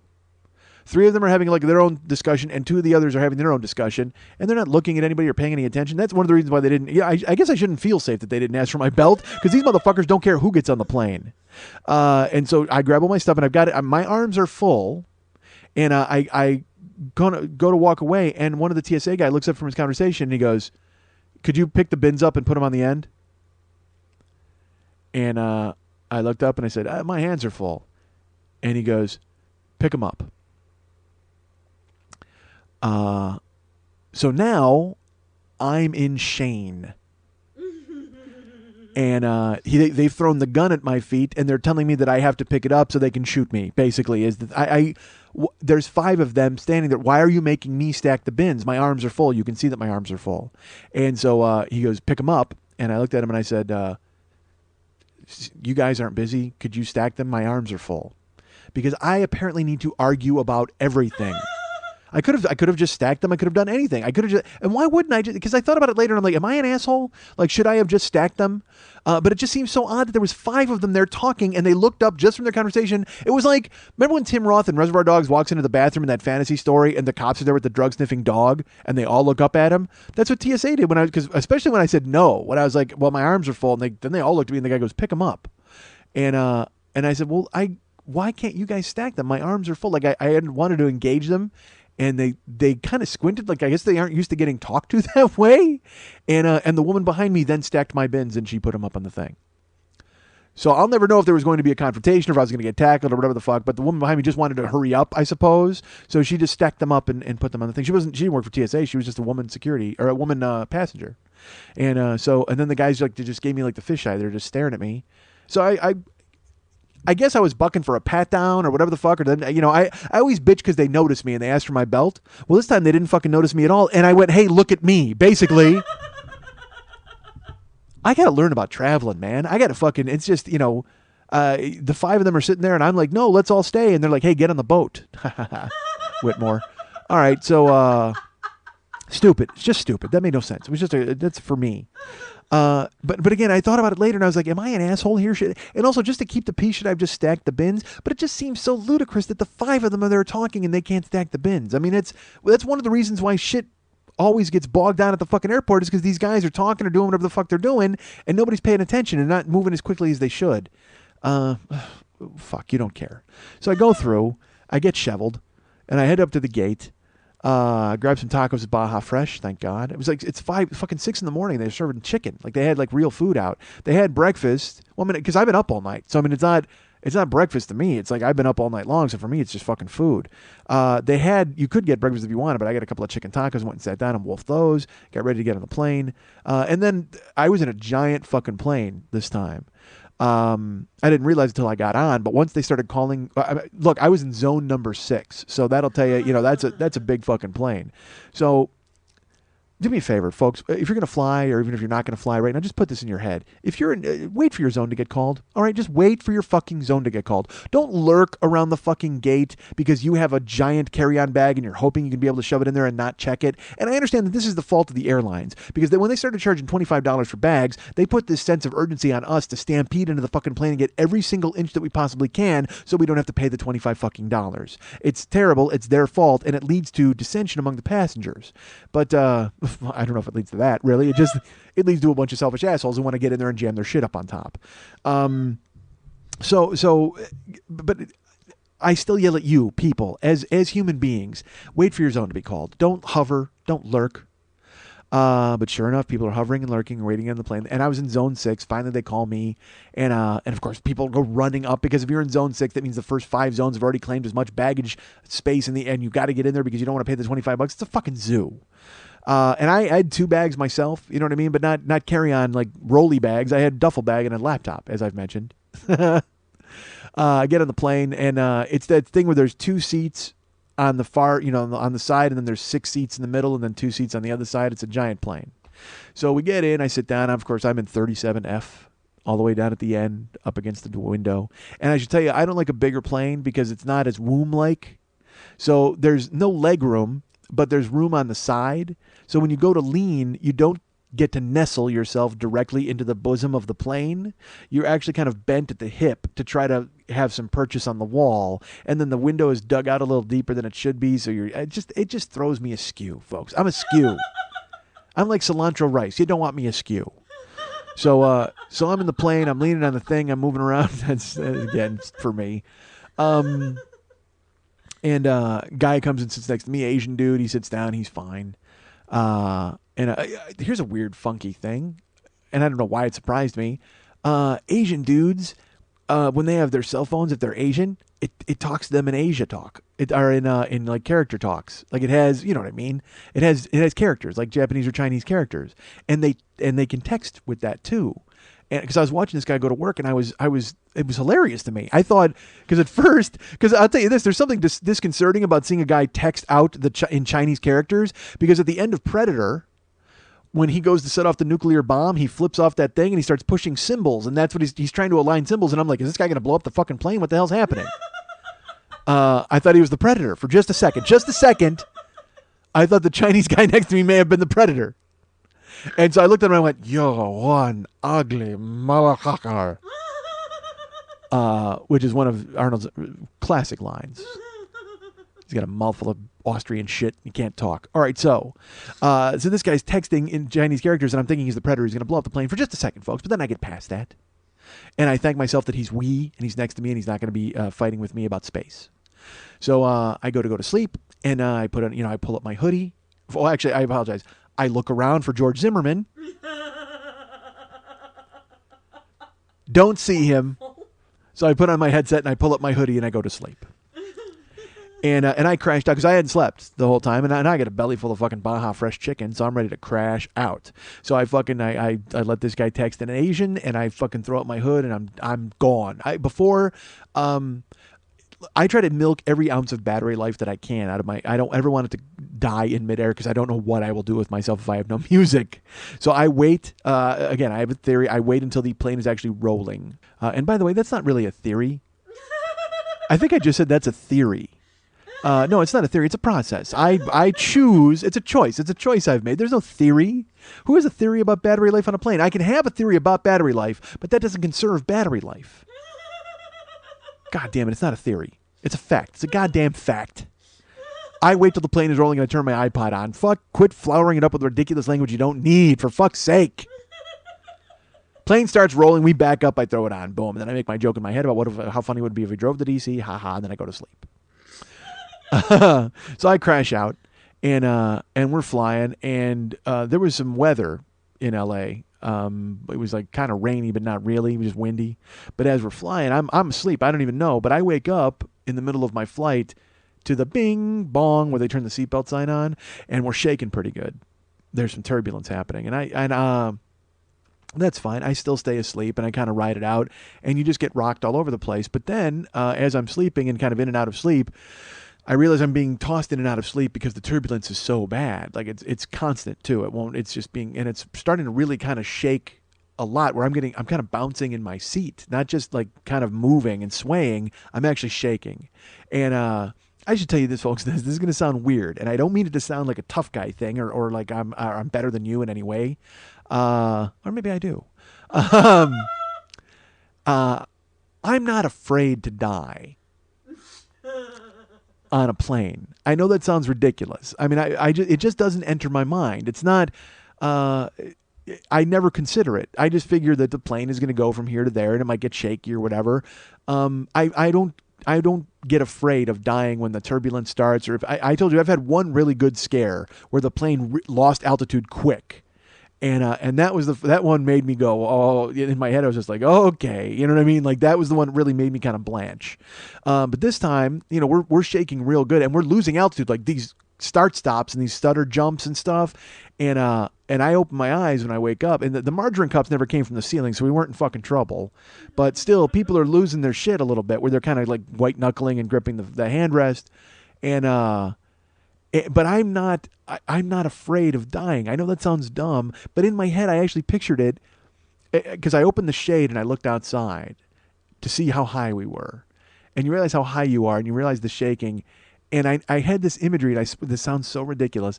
I had this imagery of feeling really small at that moment because I looked around at the expanse of the world and what was happening, and we were just shaking in the sky. And I thought, you know what? All it takes is one weird gust to send the nose of the plane down, and then they're in a tailspin they can't get out of. It's almost like getting swatted out of the air like a fucking mosquito. Like you're just, because you're so small. You think, because you're on a plane and there's a bunch of people and you're all this stuff, but if you really think about it, you're just on this fucking tiny ass death tube miles above the earth, and you look down and you're just like, and then they give you that speech always in the beginning, because I always laugh when they have the speech, like, this speech could save your life. Nope. Absolutely not. Not even close. Look out the window and tell me again this speech is going to save my life. I got news for you. Everybody in here is like talking to Jesus or whatever. Ask him how he feels about my life getting saved if I plummet to the earth. Jesus, not happening. So I'm looking at, because I mean, if we crash, we die. That's what happens. But I've never made that leap before where I've worried about it. And I wasn't worried now on the plane. Because it's kind of fun. Like turbulence is fun because you're kind of riding it out, and it's like a big roller coaster, except, you're waiting for this roller coaster to land 4 hours later in DC with you intact. It's like a 4-hour roller coaster, which is not fun for anybody. Can we be honest? If the plane was doing loop-de-loops and all that bullshit on the way to DC, then we might have an issue. But just the shaking back and forth and the turbulence, I can handle. But other people cannot. So people are starting to moan and get a little kind of like, you can hear people freaking out, and it's shaking and shaking, and I'm in and out of sleep. I go back to sleep, and I wake up, and it's really heavy turbulence, and then I go back to sleep, and again, I don't know how much time is passing, but then I wake up again, and the turbulence is really bad. Like we're like if I talked, it'd be like you'd hear that kind of weird voice. and then we lose altitude real quick, just like a quick, like zoom, like a quick drop. And again, no margarine cups, but still enough to where you went, what the fuck? Like my ass came out of the seat. And I, to myself, even in my head, I went, I swear to God, this sounds so stupid, but in my head, I went, woo! Like, it was like, yeah, that's right. Business is about to pick up on this plane. And then part of me actually thought about going, woo! Like on the plane, but I thought it would just be an asshole move, but I wanted to do it so fucking bad. And I swear to God, I decided at that moment, I go, at the end of this flight, I decided I will never keep myself from doing that ever again. If it happens again where there's crazy turbulence and I'm just going to go, woo, ha ha, yeah. I just want people to look at me like, what the fuck? Why are we? Because that could fix people. Like, wouldn't that could make people just go, oh, it's not so bad. Look at that guy having a gay time over in the corner. He's all excited. Woohoo, yeah. He's just riding out like Slim Pickens riding a fucking plane to the earth. Just fucking hat in the hand and waving it around. Yeah. Let's strange love this bitch. But I have to think otherwise people would be very selfish and weird and probably not think that I was fun for doing that. I don't think they would be on my side. But I don't give a fuck because next time it happens, I'm doing it. I don't fucking care. I'm just, woohoo! Yeah! What? But I thought about doing an outburst on this plane. Like in my head, I did the woo, but I was like, should I do it? And I'm like, I don't know if I should do it. But I didn't have time to do it because as I was pondering whether or not to do my outburst on the plane and like get everybody on my side and everybody go, yeah, we're having a great time. In the middle, I was in 37F. So someone I would say about 28 G, I don't fucking know. No, EFG. No, that's on the wing. That's somebody on the wing. I guarantee you, nobody on the wing was involved. It was somebody in E. No, E is right next to me. How the fuck was I in F if there's all those seats in the middle? What are those? Because is it just A, B, C, D, E, and then that just seems weird. Whatever the fuck. It was a giant plane. So somebody directly in the middle and about 10 rows up. In the middle of all this, as I'm pondering whether or not I'm going to yell and go and ride this out and Slim Pickens everybody and have everybody rally to my side and go, how what a cool guy he is. I didn't have time because all I saw was this person throw their hands in the air. It was a woman. And she goes, please God, save my son. Oh my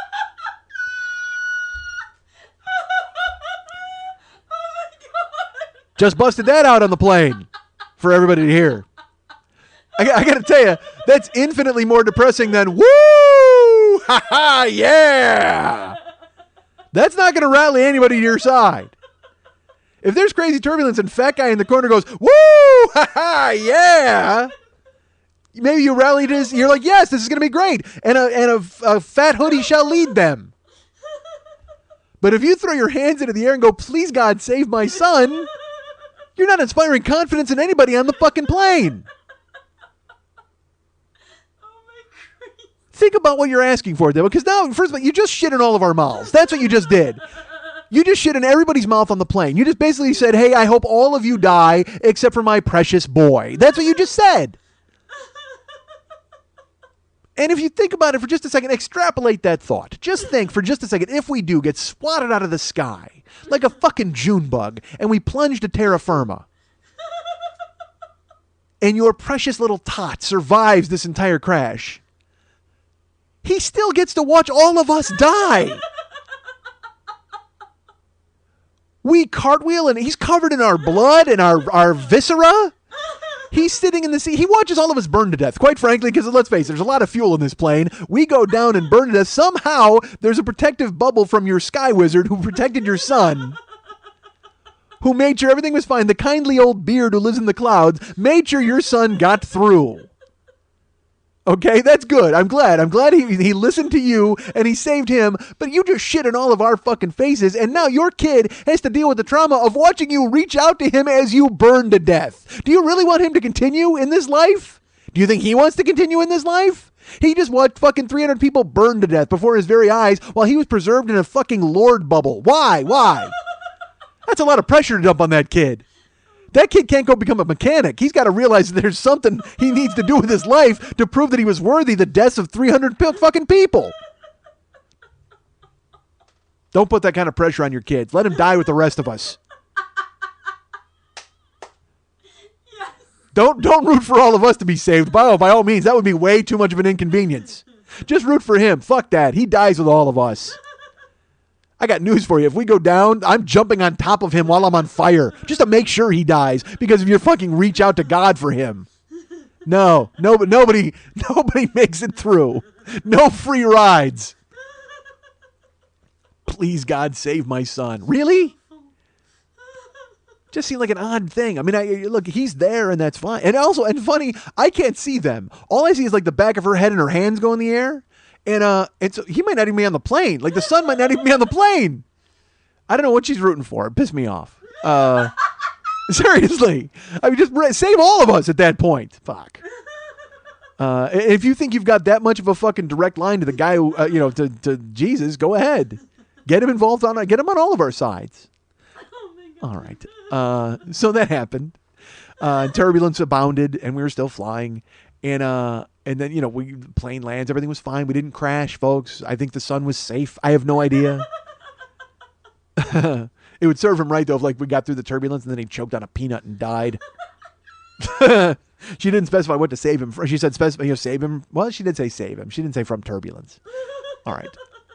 So we landed, and I did not rent a car in D.C. on the advice of all of you who told me don't do it. Also, Darian, this guy Darian who ran tech for me at the DC Art Center. He was very helpful, and he told me, hey, you don't want a car. He told me about the area, and so I said, fuck it. And it's so funny, I still panicked. The night before, I was still thinking of renting a car. I talked to Karen about it, and I just, I looked, and they wanted like $45 a day for the car, and then, of course, you got to pay for the insurance. And then I called up, I stayed in the Marriott, the Crown, what's it called? Marriott Crown Royal? No. The Courtyard. I stayed in a Courtyard by Marriott. And I called them, and it was $44 a night to park for 3 nights. And I just went, and I still panicked. I was still like, well, I should get it. Because it's a $65 cab ride. And I figured, well, it's $65 either way, from the airport to the hotel, from the hotel to the airport. So that's $130.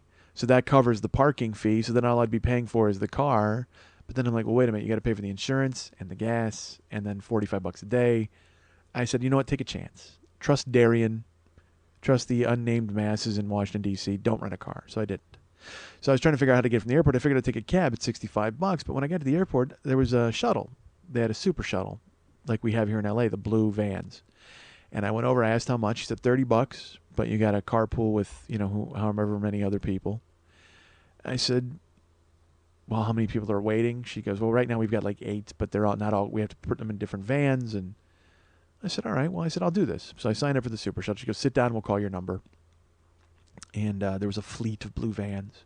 And it turned out they had like 8 vans, but with 8 people. So they started to group people up, and they didn't, because they didn't want to send all of the vans out with one guy in it. So they told me I was in van 510. It only took like 20 minutes. They called my number. I went outside. There was van 510, and I go around the back, and the doors are all open. All the side doors, the front doors, and in the back. There's nobody in the van. And I walk around the back, and there's where luggage goes. So I put my luggage in the back. And a girl comes around the corner, and she was cute. She was like really hot little brunette. Had a Karen Carpenter thing happening, but with a couple of sandwiches in her, like she'd fleshed out enough. But she kind of wholesome and fresh, like a Karen. What's her name? Karen Allen from Raiders. Oh yeah. Yeah, she was real pretty, and she came around the corner, and I looked at her, and she had a hot pink bag, like a roller bag. And she had black leggings on. Again, cute. And she was British. And I found out for 2 reasons. Because when she talked to me, I heard the accent. And also, she had to open her mouth and show me her teeth.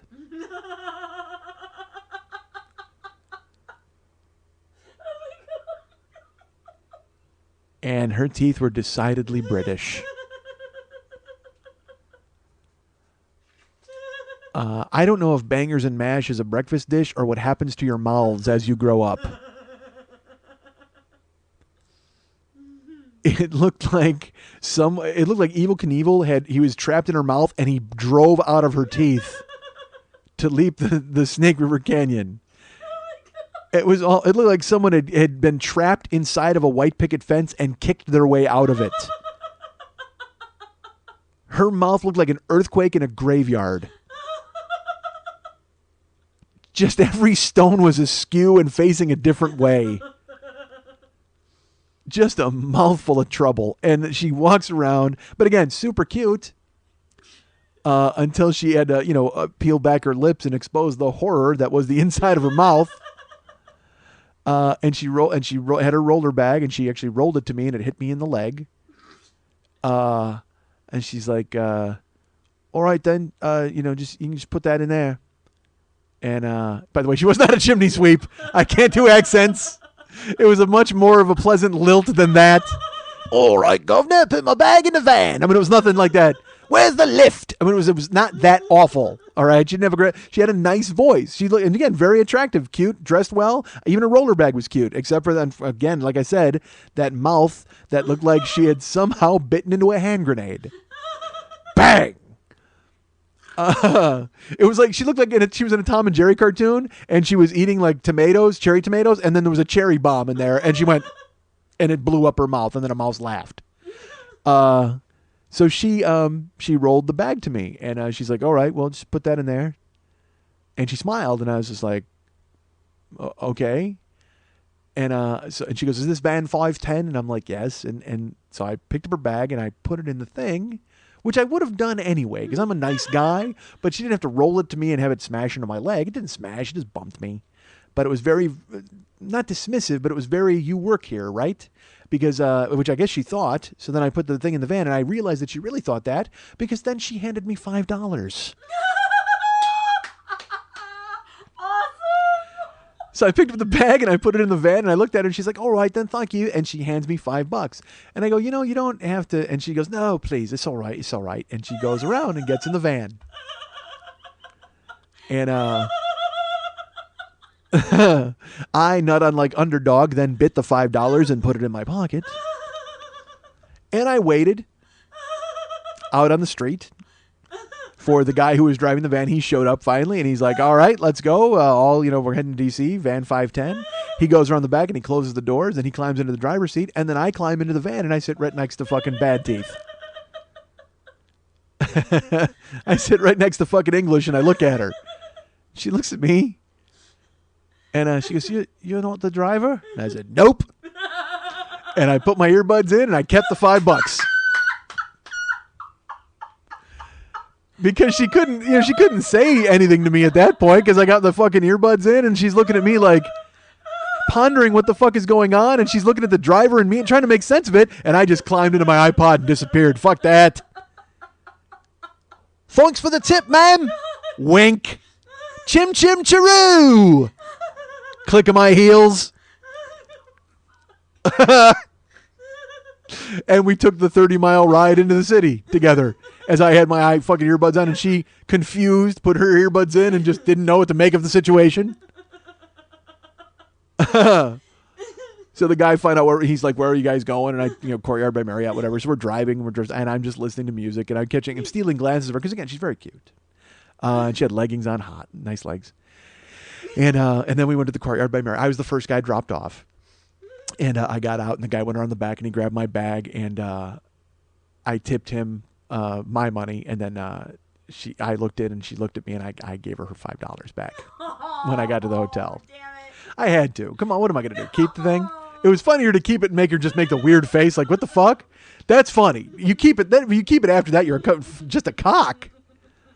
But yeah, so I leaned in, and she looked at me, and I made eye contact, and I handed her $5, and she laughed. And it was funny because part of me even expected her to go, "No, it's okay," like because she'd be mad, but she got it kind of and laughed. She's like, "Oh," and she like rolled her eyes and took the money. So thank God. And I went in and checked into the fucking hotel. I should have tipped the guy her $5. That's what I should have done for getting my bag. I should have handed him there you go, $5. It's from both of us. Just walk in.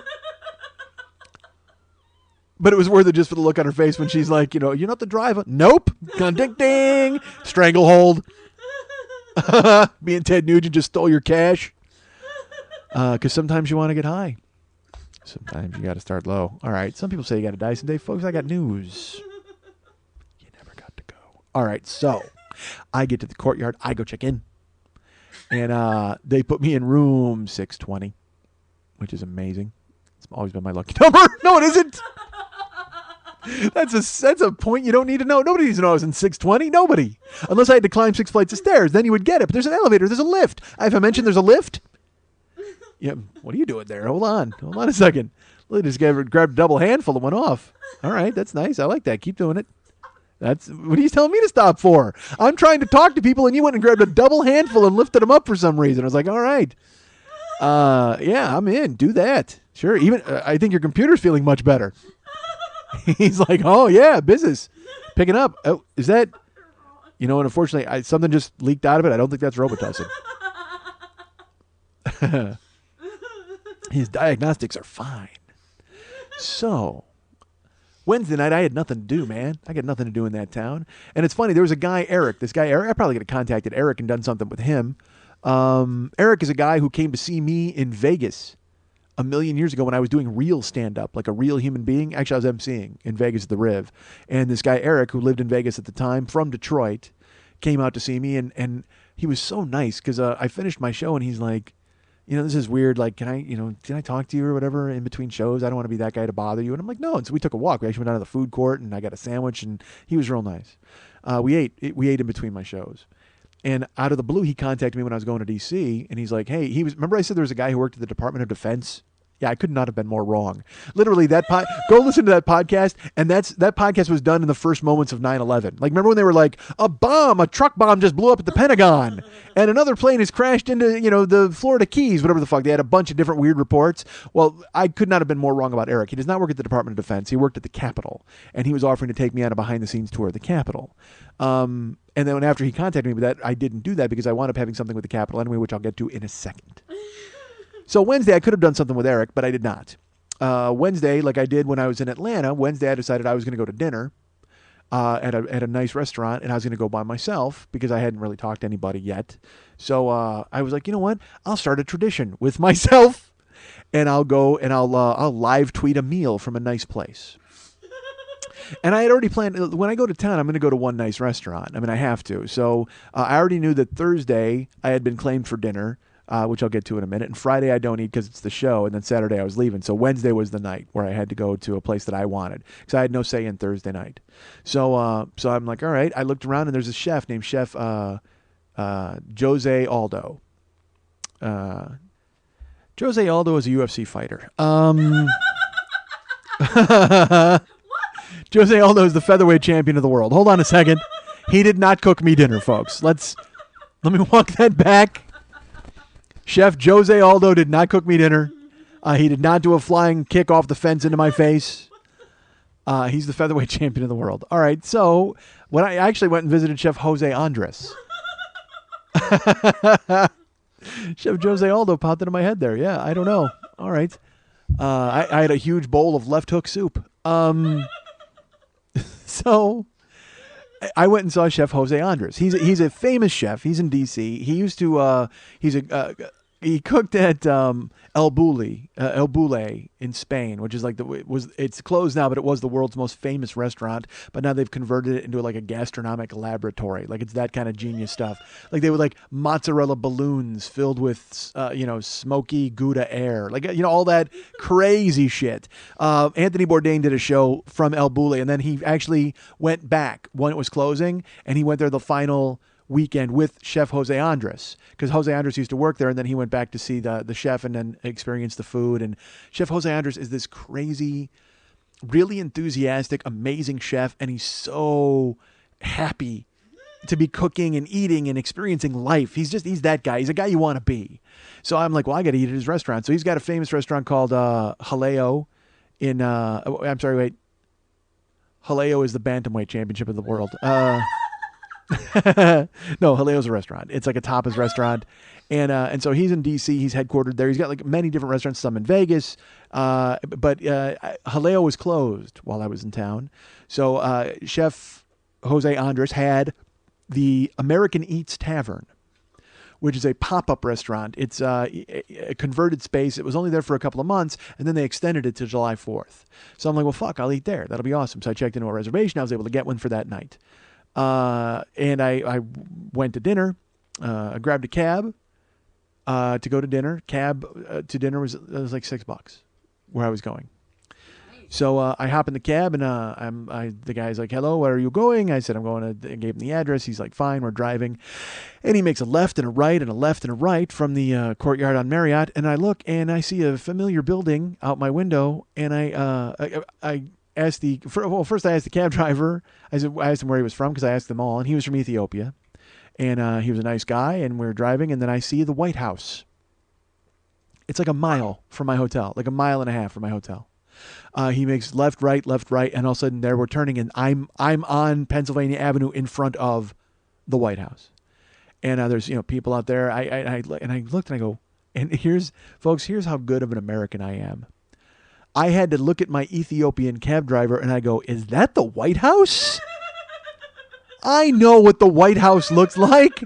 I've seen the White House. I saw it get blown up in a movie. I've seen it in thousands of films. I've seen it in newspapers and on the internet.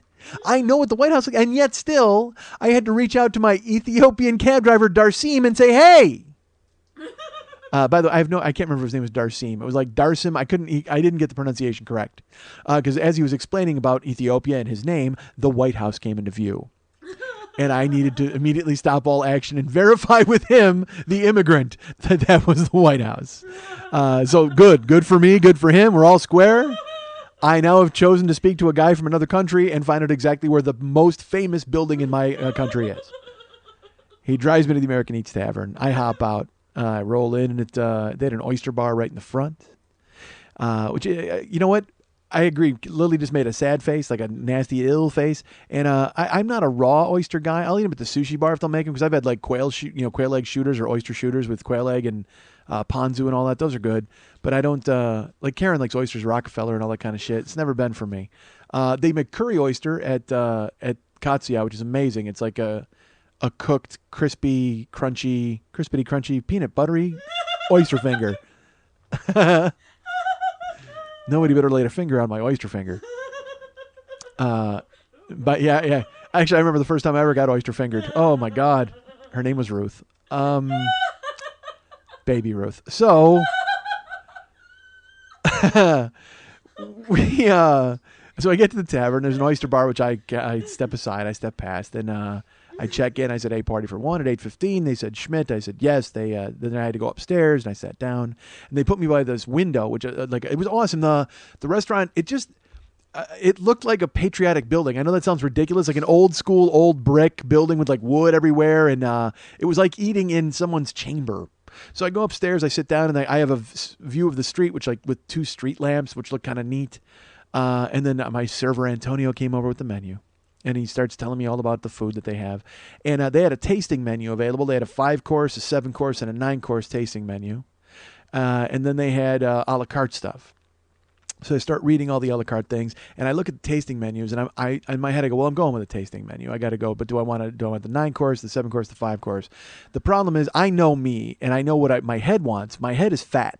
My head wants to order fat guy portions, but my body can't handle fat guy portions. You know what I mean? I have to eat slow, and I have to brief the waiters now. Every time I go out, I feel like the waiter has to sit through this podcast whenever he fucking waits on me, because I got to tell him that I used to weigh 500 pounds, that I had the surgery, and I can't eat much, and I got to eat slow, and da-da-da, and I asked the recommendation, because the way I figure it is, like, if I did that shit at McDonald's, fuck me, all right? They're just going to get a fillet of fish and shut the fuck up. But if I go to a fancy restaurant and it's going to cost me like $80 for dinner, then I don't mind engaging the waiter in some conversation and letting him know what he's in for. And boy, is he in for it. So I talked to Antonio. I go, look, I'm fat, but I'm not as fat as I used to be. I had a surgery. I can't eat a lot, but I got to eat slow. And he's like, all right, well, you know what? I have an aunt who had the same type of surgery, so I kind of know what you're talking about. The food is not big portions. It's like tapas, you know what I mean? But it's still a little bigger than that. He goes, but if you try the tasting menu, it's smaller. And I liked the 7-course tasting menu, but the 7-course tasting menu came with like a cheesecake for dessert, and key lime pie was on the 5. And I said, I'm not a cheesecake guy. Is there to flip the key lime? And he's like, oh yeah. He goes, don't worry about it. I can take care of that stuff. And I go, oh, because I thought he opened the door for me. So I'm like, wait a minute. So are you saying that I can mix and match? He's like, no. Because there was some stuff on the 5 that wasn't on the 7 that I was looking at. And then there was shrimp and grits on the menu, which I just had in Atlanta, and I loved. Fucking amazing. So I was like, well, I should get shrimp and grits and substitute that. He's like, you can't substitute anything. I can flip the desserts. And then he stormed off because he was furious. So it was just me and my thoughts. So I was trying to figure out what to do. So I took, what I did was I grabbed my phone, and as I did in Atlanta, I said, you know what? I tweeted that, hey, I'm out for dinner at Chef Jose Andres' American Eats Tavern. I'm warning you now, there's going to be pictures and food porn coming up. Have a seat, won't you? And I take a picture of the empty chair at my table, and I twittered it out. And the way it worked in Atlanta was everybody started to tweet me back, and then I started to tweet pictures of the meal and describing it and then engaging people. It's fucking fun. I mean, it's like I'm alone at dinner, but I'm not. I have 1,800 people there with me. Of course, 1,747 of them are robots, but still, robots enjoy pictures of food, right? They pretend to on Twitter. By the way, is anybody else getting that weird Walmart spam from on Twitter? I keep getting spammed with Walmart, but not like nothing about Walmart, but it'll say literally like cock fuck, stink fuck, double fist Walmart gift card. Like it's like and a link. You had me at cock fuck, first of all. But I avoid any of that shit. But so I got like 10 of those in the past 2 days. So I sit there and I tweet that picture out, and then he comes over and he's like, "What are you going to eat?" And what I decided on was the 5-course tasting menu, which I was not going to change because I don't like to be a burden or an inconvenience to the chef. And so I said I'm going to have the 5-course tasting menu, but there were 2 things that were a la carte that I really wanted because I had heard him describing the crab cake.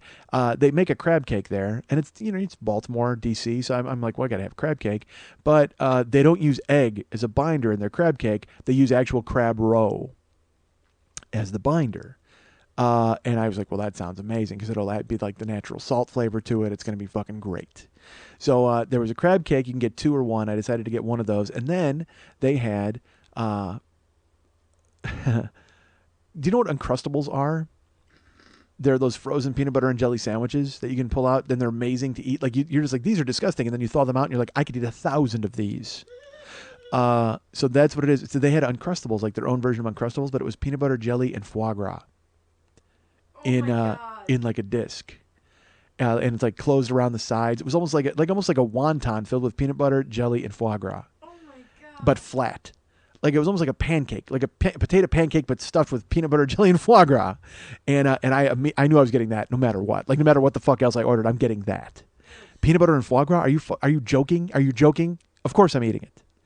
So I ordered that. I ordered the crab cake and ordered the 5-course tasting menu. So I basically had a 7-course tasting menu, but whatever. So he goes off. He's like, all right, great choices. And then he brings me the foie gras, and I took a picture of it. I bit it. It was amazing. And they brought me. It was like a little kid. They said, okay, here's your PB&J foie gras with homemade potato chips and ice cold milk.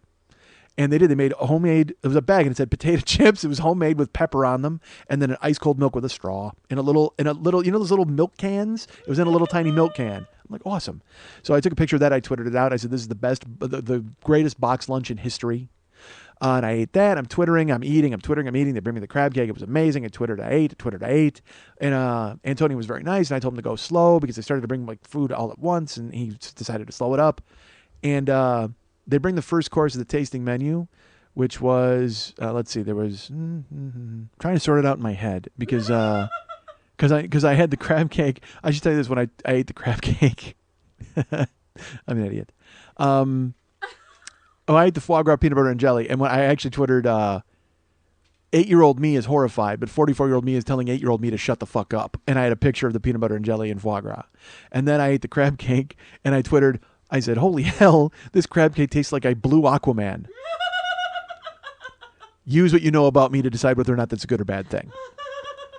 So I twittered that, and I'm telling you this for a reason. I'll get to it. So then the first course of the tasting menu is hush puppies, homemade cornmeal hush puppies with a bourbon sorghum vanilla butter. So I eat that, and I go, these are amazing. Not as good as a millionaire pussy apple, but certainly great. So I twittered that, and I ate it. And so I tweet all of those things out, right? And I'm eating them, and I'm taking pictures, and I'm also engaging people. I'm answering them as they ask me questions. And as I'm eating, a guy comes up to the table in a suit. And he walks up and he goes, Mr. Schmidt? And I said, yes. Which they have my name and a reservation. I don't know why I was so freaked out, but still. And he goes, hey, I'm Brian. How are you? I said, hey, Brian. And I shake his hand. He goes, I'm the general manager of the restaurant. I said, great.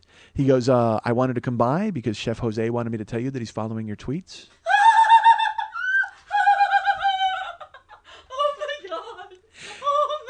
and he wanted to thank you for all the nice things that you're saying about the food. Now, I had already said that the crab cake tasted like I blew Aquaman. I said millionaire pussy apple. And I said 44-year-old me is telling 8-year-old me to shut the fuck up. And I was astonished. And he's like, yeah, he goes, he just wanted to make sure that you knew that he was aware that you were enjoying yourself. And he wanted to thank you for coming in. I said, are you serious? He goes, yeah, he's following your tweets. And he called us. He called us here at the restaurant. He's not in town. And he wanted to tell you that he regrets the fact that he's not here.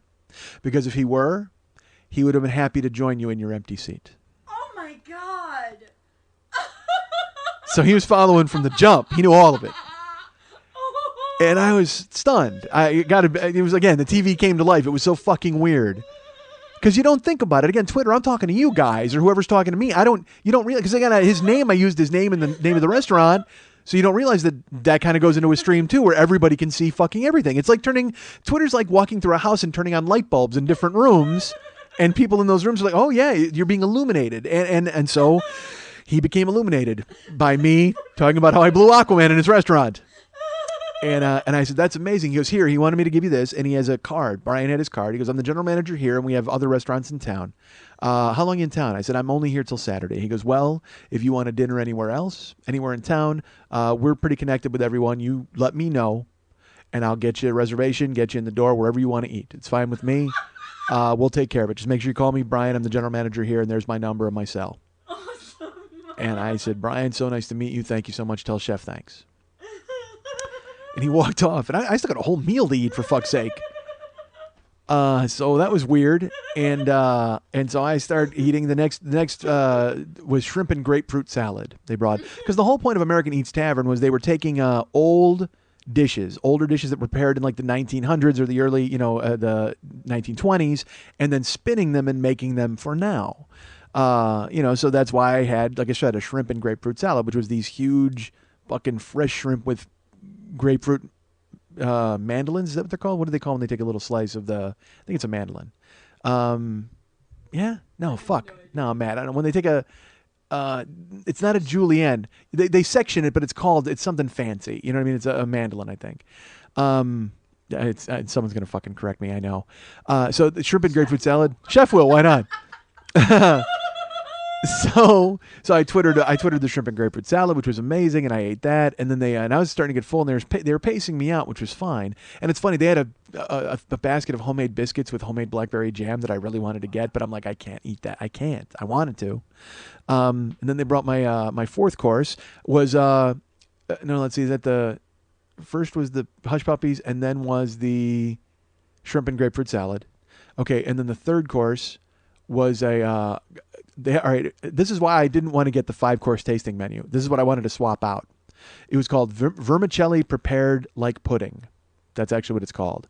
Exactly. That's the face I made because I told Antonio, dude, pudding sounds disgusting. I don't want like a weird pile of custard on my plate. And he goes, no, it's it's basically the best macaroni and cheese you'll ever have in your life.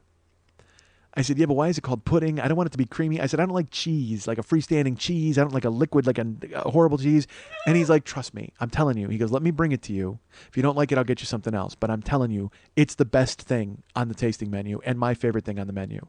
Whenever anybody asks me what to eat here, it's the first thing out of my mouth. I said, okay, I'll trust you.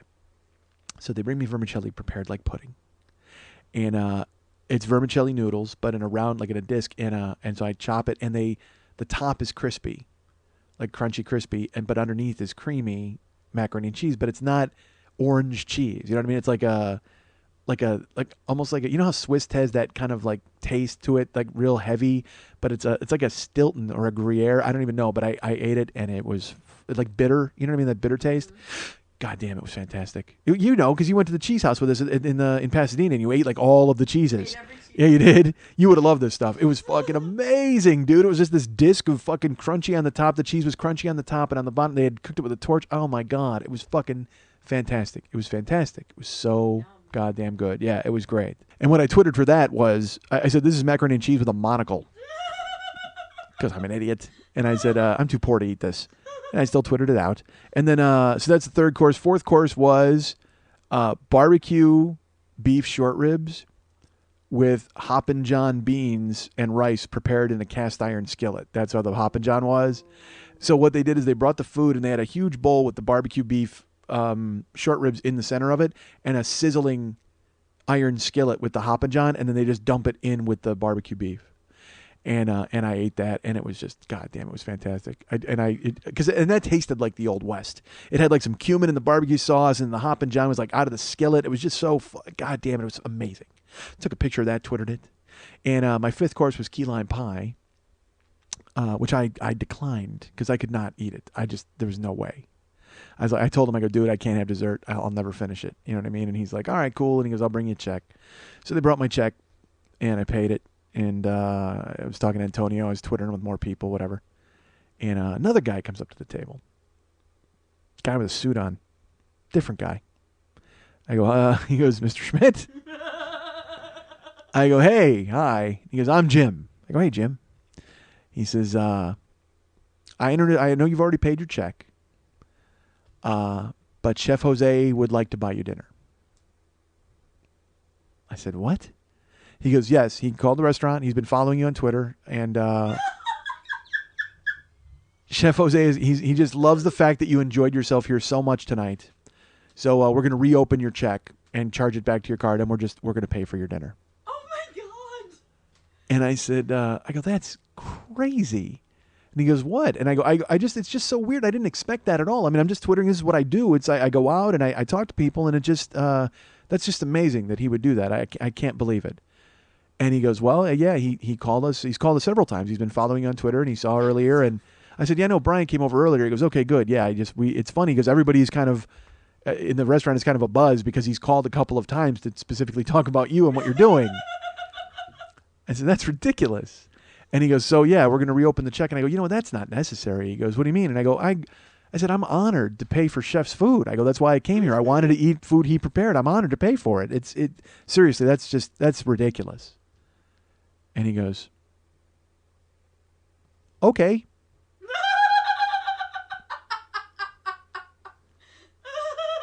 And I said, what? And he goes, well, that's wonderful for you to say that. I'll tell Chef that you were honored to pay for his food. That's terrific. So I'm still at $108. He was going to do it. He was going to open it up. He took the thing. He's got the fucking waiter over there poised and ready with one finger over one button to push, read dig on everything. And fuck me if he just goes, okay, great, I'll tell Chef. Let me tell Chef. So I still had to pay. And he goes, thanks. He walks away. And so I'm sitting there like, really, that just fucking happened. I could have saved all this money. It was amazing. And I didn't go there for that reason. But it was so cool. But I had to make it a point that, look, I did go there on purpose and I was honored to pay for his food. But fucking, you want to buy me dinner? Good. So the guy he then comes back, Jim does, with a piece of paper, and he goes, do me a favor. He goes, Chef wants your name, your address, your phone number, your email address, because he's in Los Angeles quite a bit. He goes, so either he can, he has friends out there with restaurants, and either he can hook it up where you will go and visit them, or if you're in Vegas, maybe you can eat at Chef Jose's restaurants, or maybe he will even take you to dinner when he's in Los Angeles. Jesus, that's awesome. And I said, okay, and I gave him all my information, wrote it all out. And handed it to him, and he's like, great, I'll definitely get this to Chef Jose. And it was stunning, and then I walked downstairs, and all the bartenders and waiters are just like, wow, hey, yeah, Chef called about you. Like, they were really, see you later, Mr. Schmidt. Goodbye, Mr. Schmidt. Like, when I talked about it on stage in Washington, it was like in The Graduate when fucking Benjamin kept going to the hotel, and they kept calling him Mr. Gladstone, like, all the time. Hello, Mr. Gladstone. How are you, Mr. Gladstone? That's what it was like. I go walking up. There's Antonio. He's like, "All right, Mr. Schmidt." And another waiter goes, "Hey, Mr. Schmidt." The fucking chick at the the maitre d' thing. "Oh, Mr. Schmidt, thank you for coming in." Chef waves a spatula. "Hey, Mr. Schmidt." You know what I mean? I walk out. British girl with a huge exploded mouth. "Oh, hey, there, Mr. Schmidt." They're all there doing accents. So and I shake everybody's hand and I walk out. It was just crazy. It was great food. I paid for it. But amazing that he would be even in tune to what the fuck I was doing. That's so weird that he's following it. But again, it shows you who he is. He's very ebullient, and he cares a lot about how people perceive his restaurants. He was on 60 Minutes, for fuck's sake. They did a whole segment because he's trying. he employs all these homeless people and all this stuff to feed DC, and he has a food bank, and he's just an amazing guy. So it was so great. Couldn't cough up $108 for me though, but still he thought about it.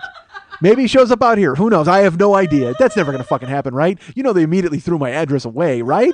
They had to. And then I thought about it as I'm walking up the street. Again, because you don't think. I gave them my email address, my cell phone number, my home phone number, my address, my name, and my credit card number. They ran my credit cards. They have all that. Maybe Chef Jose Andres keeps opening restaurants because he's stealing identities from people. He plies them with Hoppin' John and compliments.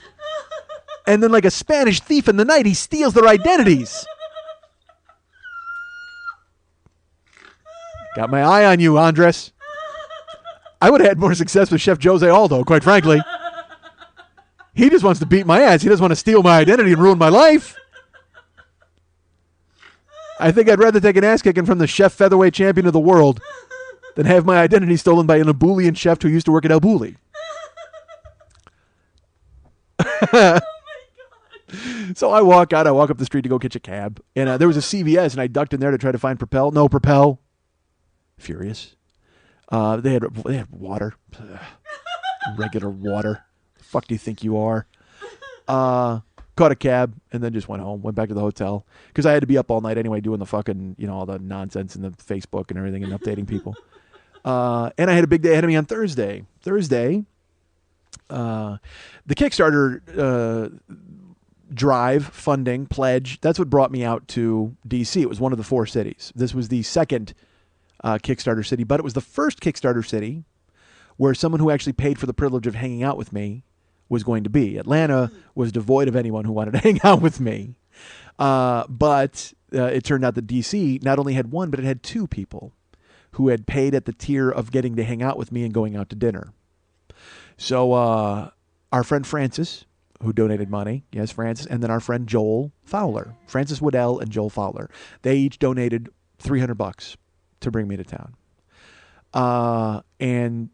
So I was excited. I tried to arrange it as best I could because Joel, initially I made fun of him because he's just like, oh, I'll just see you on Saturday. And then I made fun of him on the show about how he didn't care. And then he wrote me, he's like, fuck that, I care. Thursday night, fine. We're going to a basketball game. We're going to dinner, done. And I had already made plans with Francis for Thursday night, so I had to call her and go, because Joel was first with the bids. So I had to go in order. And so, but Francis was very nice. She accommodated me. So she and I hung out all day Thursday. She was going to be in the hotel and pick me up, and then we were going to take a cab and just start looking at, it was going to be school day. Just start looking at famous stuff. So sure enough, we got in a cab. Francis was very nice. She met me downstairs, and she's awake and talking, and I'm just kind of like, and she gave me, oh, dude, I made her go up to my room because I had to grab something out of my room. Yeah, I know exactly. It's so awful. Hey, why don't you go to my room immediately? Because she gave me gifts and I wanted to put them upstairs. So she gave me a bag. She handed me this bag of, she goes, here you go. And I open it and it's candy, all watermelon flavored candy. Because I've mentioned I hate watermelon, but I love watermelon flavored stuff. It was like watermelon Pop Rocks, watermelon Jolly Ranchers, watermelon gum, watermelon Jelly Bellies. She had gone through the Jelly Bellies and sorted them out and given me just the watermelon ones, which sounds good, I guess, but also she touched all of them probably, right? She couldn't have done that with the tweezers, right? Oh, you buy them at the Jelly Belly store by flavor. Oh. All right, I just picture her with a fucking, like a visor on and a scale as she's like all the fucking, the guys making crack in New Jack City who are locked in the fucking, in the Carter. She's fully naked with just like a mask on, and she's pulling jelly beans and sorting them with the fucking tweezers. All right, she's wearing gloves. All right, I feel better about it then. So I went to drop those upstairs, and then she goes, because she's like a punk rock person, and I talked about her on here, and I imitated the Dead Kennedys when I was talking about her. She goes, so I brought you this, and it's a manila envelope, and I opened it up, and I pulled it out, and again, I get the coolest stuff from people. It is a black and white photo that she took 20 years ago on the monument, on the mall in D.C., Washington Monument prominently in the background. In the foreground, Jello Biafra. Oh my God. With his shirt off and a camera crew. He's going to be recording stuff there on the mall in Washington. Young Jello with the upside down cross shaved into his chest hair and in the background is the Washington Monument. And she took the photo from then. And I don't know what to say about that. That's too nice a thing. Like, that's a personal thing, and it tied in with the show, and it was weird that I was imitating Jello while I was singing about her. So stupid. And so my stupidity became something great. And I said, well, you got to sign that for me. She goes, well, I don't want to sign it. It's a black and white picture. I go, well, sign it on the back. And I have to sign stuff for people all the time. They want me to sign ticket stubs or you know, some Never Not Funny stuff even. And then T-shirts, which, by the way, I'm awful with the paint. I tried to sign one for Liana. I'll tell you later. But and people want me to sign things for them, which is nice. And I have to sign thank you notes when I send packages. And I never know what to write. I mean, it's like when I answer an email and I write 9 paragraphs. I could write a million things, and I don't want to be cute. And I just want to make sure people know that I appreciate it. So I'll just write thanks so much. It's just taking the burden off of me of having to think of a clever bullshit thing. But it was driven home to me in sharp relief how fucking lame that is, because our friend David Cook from the Jagerbomb cast, he has bought a couple of T-shirts and he donated to Kickstarter. So he has my thank you notes on his fridge. He showed me, he took a picture and put it on Facebook, and they both just say, David, thanks so much, Mike Schmidt. I'm like, God damn it, how uncreative am I? I vomit all my creativity all over you people once a week. I got nothing left for fucking signing bullshit. So I say, look, you got to sign that for me. And so she flips the Biafra picture over, and she just wrote, to the best Mike there is, Francis. How do you top that? I'm just like, I want to steal that and write that to everybody now, like on their page. But now, how unimaginative would that be, for fuck's sake? To the best Mike there is. Oh my God. I was like sad. I didn't want to leave the room. I wanted to just stare at that picture. So we left. And I know, it's amazing, right? So we leave and we go downstairs and I grab him in the cab and I'm like, Lincoln Memorial, please. So weird to say that, but sure enough. We hop in and we drive and I see it in the distance. And Frances is pointing stuff out as we're driving, because Frances, her dad was in the Secret Service. And her mom was Vice President of the United States. She wasn't. That made me laugh. I don't know why I thought of it. But her dad was in the Secret Service. So she knows D.C. Like, she grew up around there and all this stuff. And then she lived there when she left home, and she lived with these hookers. She told me about all these trannies. She's telling me this story about, like, I met trannies, and I was asking them about, she was asking advice. They were asking advice from her on her clothes and her hair, how to get her hair color. And she was asking them for advice on how to put on makeup, like, and I'm like, well, good for you. That's a great story. I see trannies and we have a far different negotiation. I want to know how they could put their makeup somewhere. All right, so we're driving and she's pointing out things. She's like, this is this building, this is the APA, and she knew what everything was. And then we see, she goes, that's the World War II memorial. And I look over, and it's like an arc. I mean, it's so small. And I made fun of it. I'm like, man, the Greatest Generation. I said, who built that? This generation? That's such like a lame tribute. And she goes, well, no, look. And so I turn my head, and it's an expansive thing that covers a whole field. But I mean, I'm just, my world is just, I'm so myopic, it's just through my window. That's it? Well, no, lean to the left and look. It's all over the fucking place. I was like, that's a terrible tribute to the Greatest Generation.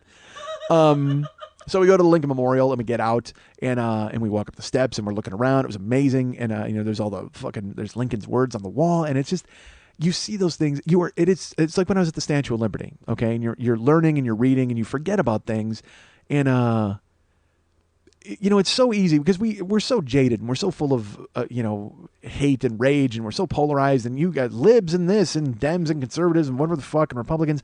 It's not supposed to be like that. It always will. And I know it always will, but still, it's very, very hard not to fall under the spell of the romanticism of democracy when you're at the Lincoln Memorial and you're reading speeches on the wall that are so powerful, that healed the country and at a time when it really needed it. And that you also feel small. You were like, oh my God, this is a great man. No wonder there's a fucking, no wonder we're in a giant room with a huge statue of him, because look at this stuff written on the wall. He said this stuff, for fuck's sake. I mean, you wouldn't just do that for anybody else, for Christ's sake. I mean, a great man.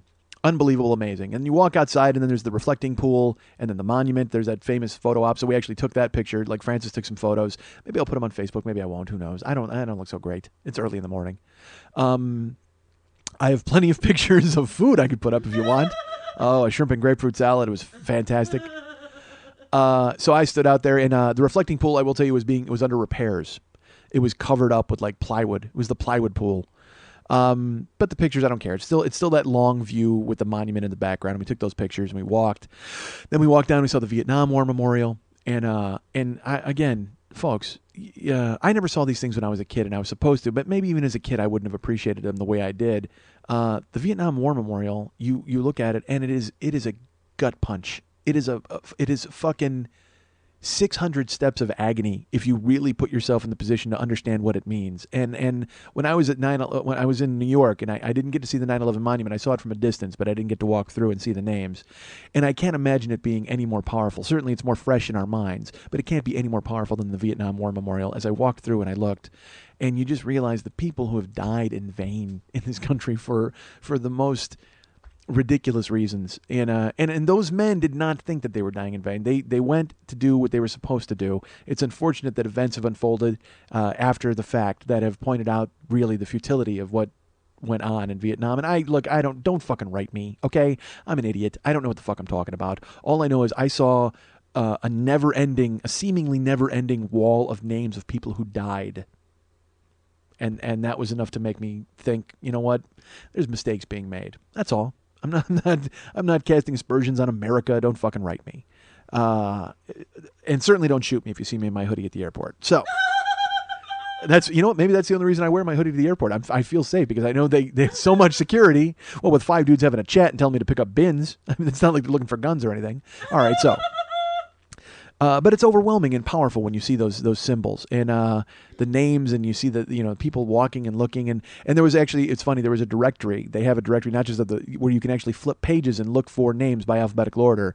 And I walked to it and I started to flip through it, and a man came up behind me, and I just stepped aside. I said, "Please feel free." And he goes, "No, you're ahead of me." And I said, "You may have a reason to be here." I said, I'm just browsing. And he's like, okay, because honestly, I don't have any family or anybody on that wall.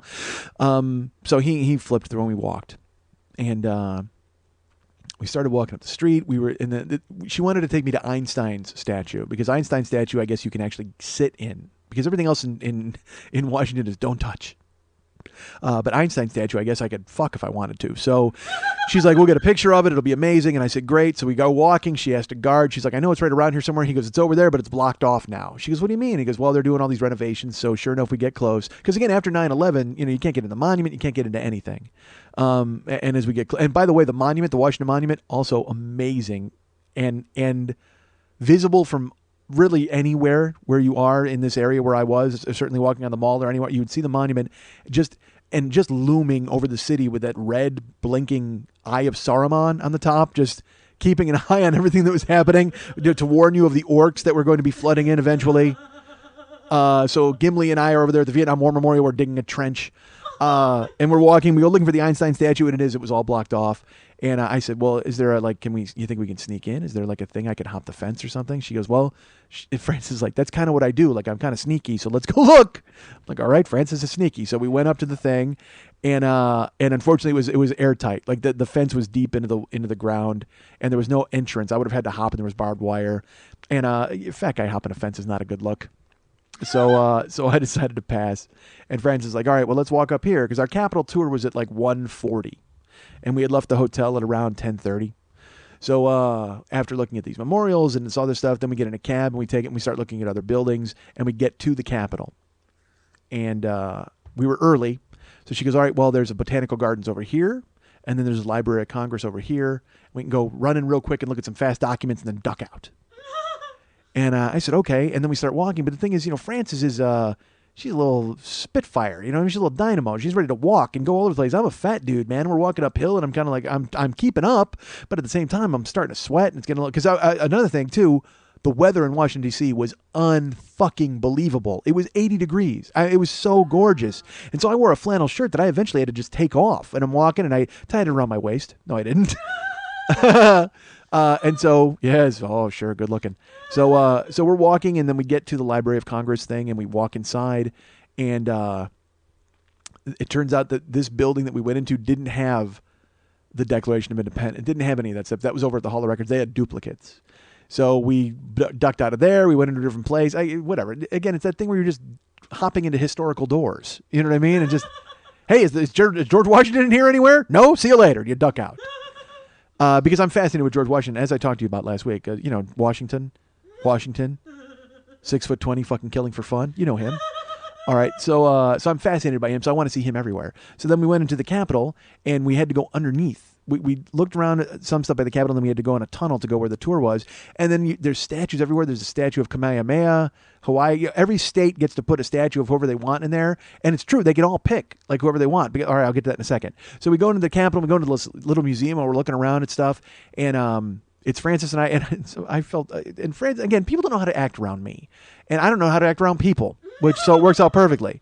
Because Frances, she put on lipstick for like a photo that she wanted to take, but she did it kind of on the run, and so it went bananas. I mean, it was like, it was like, you know, it was like she tried to put it on for a nice photo op, but it turned into pretty, and I didn't want to tell her at first, you know. So we're walking around. And she has this, this horrible, lipstick path up her eye. I mean, it's just like, it's all over her head. It looks like she had eaten a Slurpee with no straw. Like, just went face first into a trough full of icy and went off. So it was crazy, this weird pattern. It was almost like she had drawn a swastika and a 5-pointed star of lipstick on her face. That crazy. So I didn't say anything. Well, what am I going to do? I don't know her very well. So we're walking, and then we go into the museum. There's a Capitol Museum. They had a Statue of Freedom. So I was taking pictures of that, and we went into this museum where you're not supposed to take pictures. And of course I'm taking pictures because I'm stupid. Because they had a cool snake thing, like a snake door knocker. And then they had sandstone. She made fun of me because I touched everything. Like, I had to touch they had like these bricks. And then whenever they had embossed words, I had to rub my hands over them. Or when they were dug into the marble, I had to rub my hands on them. And she's like, "Oh, Lily would totally make fun of you right now." And we walked in and we're looking at stuff. And then I will tell you this, they had all these different things under glass, and it was, pictures of statesmen. But then they had this, and this is, look, all right, again, you can't help but be moved by what you're looking at because it's the history of this country. But then I come around the corner and there's a picture of a guy named Everett Dirksen. And he was a senator from Illinois, I suppose. And they had a picture of him, and alongside him, his picture, they had a picture of his golden gilded shaving mug with the name Dirksen in like old world calligraphy on it. And it said, "This is one of the shaving mugs that was kept in the senatorial barber shop, one for each senator every year." And then they had a picture of the barbers, and they had and all of them had a mug where you would mix up their fucking shaving foam. And every senator, it was a golden chalice with their name on it. I was like, how fucking vulgar is this? It's like, these are servants of the people, and we're here to vote and make sure that everything is fine. And you have golden gilded chalices with their shaving foam. What the fuck? It just seemed like so out of place and weird, and also out of place and weird to be in the museum of the Capitol. That seems like something the rebels would display after they took over this country. You wonder why we had to put these fat bastards down? Look at these golden chalices they used to shave their faces with. We're eating with plastic forks in the cafeteria. They have golden chalices that contains their shaving backwash, viscera. It was so out of place, so incongruous to everything else that I was looking at. Why would you stick that on there? What's the honor in that? Awful. So we're looking around at everything, and I will tell you this. Then I come upon, you're looking, there's pictures, and there's mosaics, and then there's, compilation photos, and then there's senators, and all these on displays, pens, and everything you can imagine they keep and they put under glass. And then I'm walking, and there's a wall, and because they have all these huge display cases. But as I turn the corner and I'm looking, there was a wall, and it just had a plexiglass window in the wall with a flag, trifolded, triangle. And there's a sign, and it just says that this is the flag that was flying over the Capitol on 9/11. And it's the only time I got goosebumps. I was moved, certainly, and I was amazed by everything that I looked at. And even, like at the Statue of Liberty, you start to give yourself over to the history of the situation, and to look at everything but to see that, and it just reading it it chilled me. Because everything else, again, fucking golden shaving mugs and everything, pens, that's all fine. That all has led to where we are now to a certain point. But the 9/11 flag, because that was the one flying over the Capitol on the day. So I'm sure it might even have some of the Pentagon smoke in it. It just really, if you look at it and extrapolate it to a larger thing, it became bigger to me than it actually was. It was certainly symbolized a lot more than just a flag and that day. And then you pulled back, and I didn't even notice that wall, the whole wall. They had pictures of things. They had pictures of AIDS protesters, and they didn't shy away. Like, remember when I said I went to Ellis Island? They didn't shy away from the murder and the rape and the stealing of the luggage and all that other bullshit. By the way, stealing of the luggage definitely belongs on the bottom of that list. Murder, then rape, stealing of luggage. I absolutely said those in the proper order. But then reading these things, they had the picture of the AIDS protesters, and they have a picture of 9/11 of the towers right when the second plane hits. So they have the first plane's on fire and that huge fireball, and it's in color and it's on the wall, and it explains what it was, and amazing. So we're just taking it all in at that point, and because I didn't expect to see those pictures, I expected just to see, hey, here's a guy in a powdered wig, and certainly they're there. But then to see something in color, it was very vibrant and amazing. And then I turned around, and there's another picture of 9/11, but like with even more of a fireball. I thought it was 9/11 at first, but it was just a fireball. I turn around, and just this huge, expansive fireball, and then I realized, oh, that's Francis's lipstick. All right, so.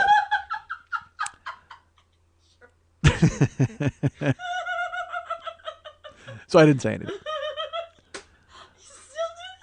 So we walk through, and I start touching sandstone. I start touching the tiles from wherever, and they have all those famous things. And then we duck out, and there's statues that were taking pictures of Helen Keller and some guy with mutton chops. I took a mutton chop statue guy. I don't even know what he was. It says on the base, but I don't give a fuck. He had awesome mutton chops. So I took a picture of him, and then we're asking around these red coat dudes, and we're like, hey, where do we get in line? And we get in line. We're waiting for the Capitol tour. And she's like, I'm having a good time. I said, so am I. And the thing is, when I finish with her, I have to go meet Joel for the basketball game.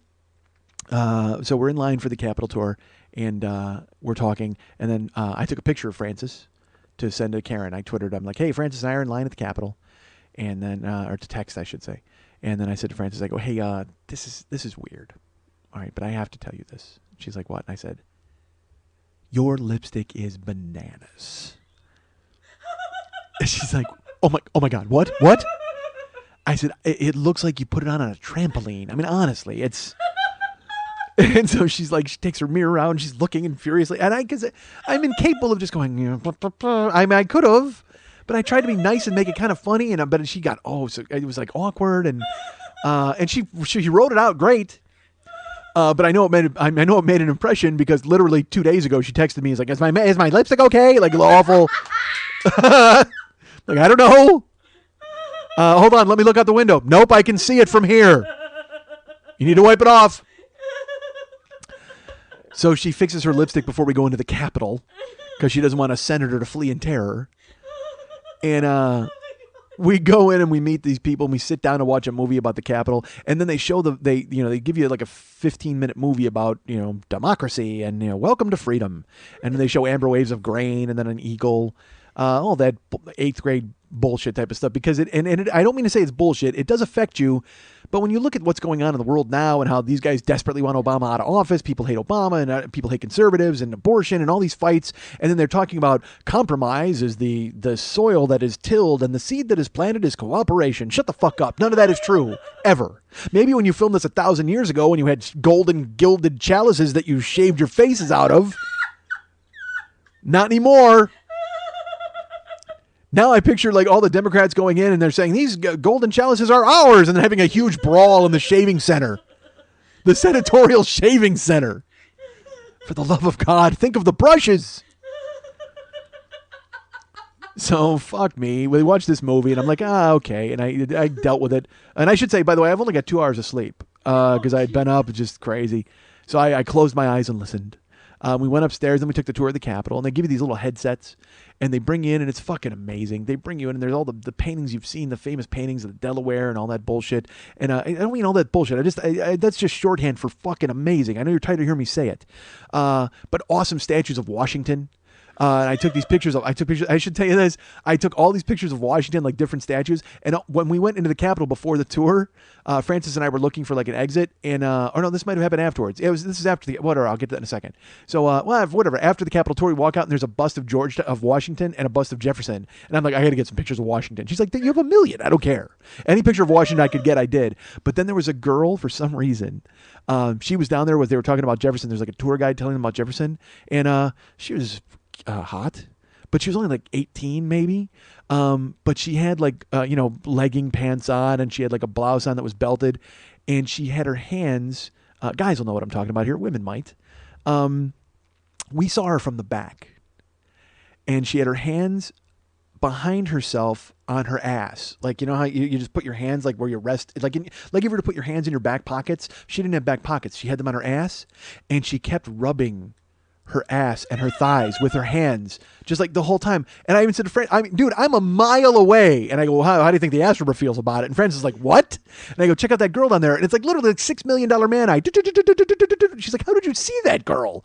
But then we just sat there and watched as she rubbed her ass in front of Jefferson for hours and hours, like many slaves had done in the past.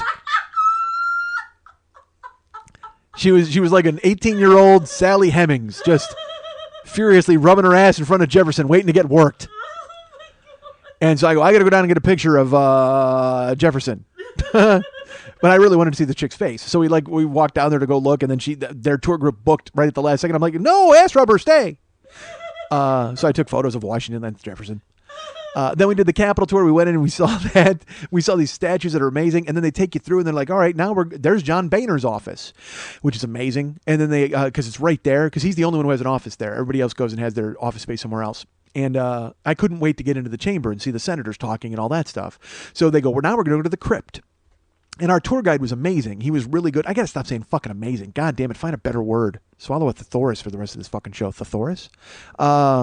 So we get down to the crypt, and that's amazing. And when they say the crypt in my head, I'm like, do they have creepy, like is John Quincy Adams buried down there? That's awesome. I'm going to see a skeleton. I didn't know what the fuck it was. And then I think Nicolas Cage is going to burst out of the floor with a map. So they take us down to their statues all over the place. And then he said, hey, man, these statues, every state gets 2 statues.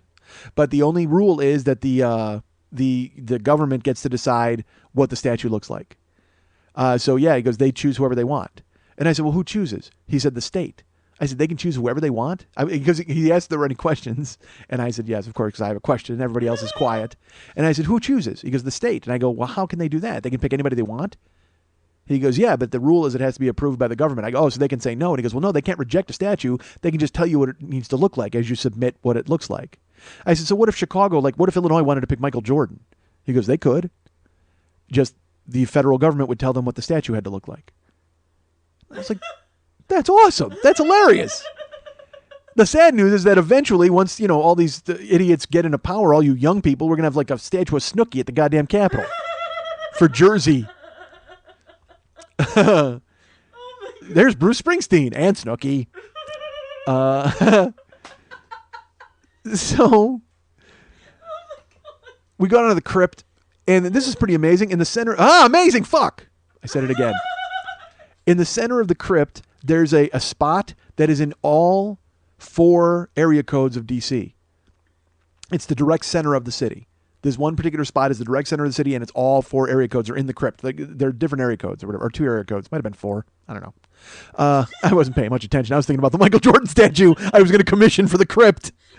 So we see all this stuff. We see the crypt, and then we're downstairs, and it's been about 20 minutes. And then he goes, okay, well, this is the conclusion of the tour. Why don't you guys go ahead and give me your headsets, and you can find your way out. There's a main exit there. You can walk around and look at more statues.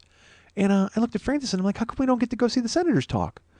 And he says, oh, no, you need an invite for that. You need an invitation, just like for the White House, because they turned me down. You need to get invited to go in and check out the fucking senators. He goes, you can get one for tomorrow. Oh, fuck that. I don't want one for tomorrow. I got a show tomorrow, for fuck's sake.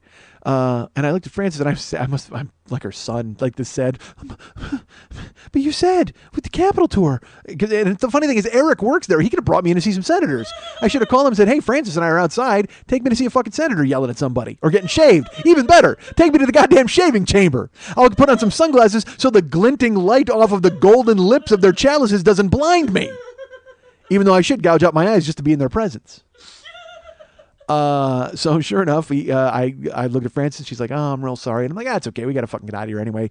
And so we walk out, we find the exit. And then we were looking for the exit. And then I saw a door. And I said, "Let's go in that door." And she's like, "Okay." And we did. We just started walking around the catacombs. Like we walked into these, and it was all meeting rooms and office space and committee rooms for the Capitol. And I went in there and started walking around. Nobody said anything to me, because you know why? My out was there was all these signs that said exit with an arrow. So I was going to go, oh yeah, I was just following those signs, but I wasn't. I was trying to see a bunch of shit that was going on. I wanted to walk by a senator because there was there were House of Representative guys, congressmen in the crypt, like leading some of their constituents on a tour. So I'm like, well, maybe I run into those dudes out at the podium or something. So Frances is like, I can't believe you're doing this, because she's a sneaky chick like me. And she's like, all right, let's go. So we walked around and we started poking our head in committee rooms, and there was nobody in there. And then I saw another room and it said exit. And I said, fuck exit, let's go into this room. So we went into another door. We're walking around and we couldn't, and I was bummed because I wanted to get busted. Actually, I wanted to get rousted by some guy just so I could have something to say, you know, like, hey, oh, I'm sorry, where am I going? But instead we just kept following signs and nobody said a word. And I got to be honest, that's a little disconcerting. That fat me in my fucking flannel shirt can get into the bowels of the Capitol whenever I want. Everybody else is walking around and they're going, hey, is there a Michael Jordan statue somewhere around here? And I'm rifling through looking for goddamn protractors. Where's Chuck Grassley's hat? All right, so I'm walking and we're looking, and then finally I actually I was bored of mischief. That's because we didn't find anything good. Like, we just kept going and opening doors and looking in places, and it was just a bunch of empty rooms. And I'm like, God damn it, let's just leave. I was actually bored of mischief, so we split. And she's like, and Frances is so funny. She's like, we can go look at the Declaration of Independence for 5 minutes if you want. Like, she was used to it because she's seen everything, so she wants to hit and run all this stuff and check it out. And I'm just like, I'm burnt. I go, let's go eat. Let's eat something, and I got to meet this guy for the basketball game. So we grabbed a cab. We went to go to a place called Firefly. It's a cafe that I looked up online because she had a list of places to eat. And I was like, well, they look good, but let's go to Firefly. So we take this cab. It's like a $13 cab ride. I get out. I pop into Firefly. And I had to be back at the hotel by, I had to meet him at 6:30 at the game. So it's now about 4:15.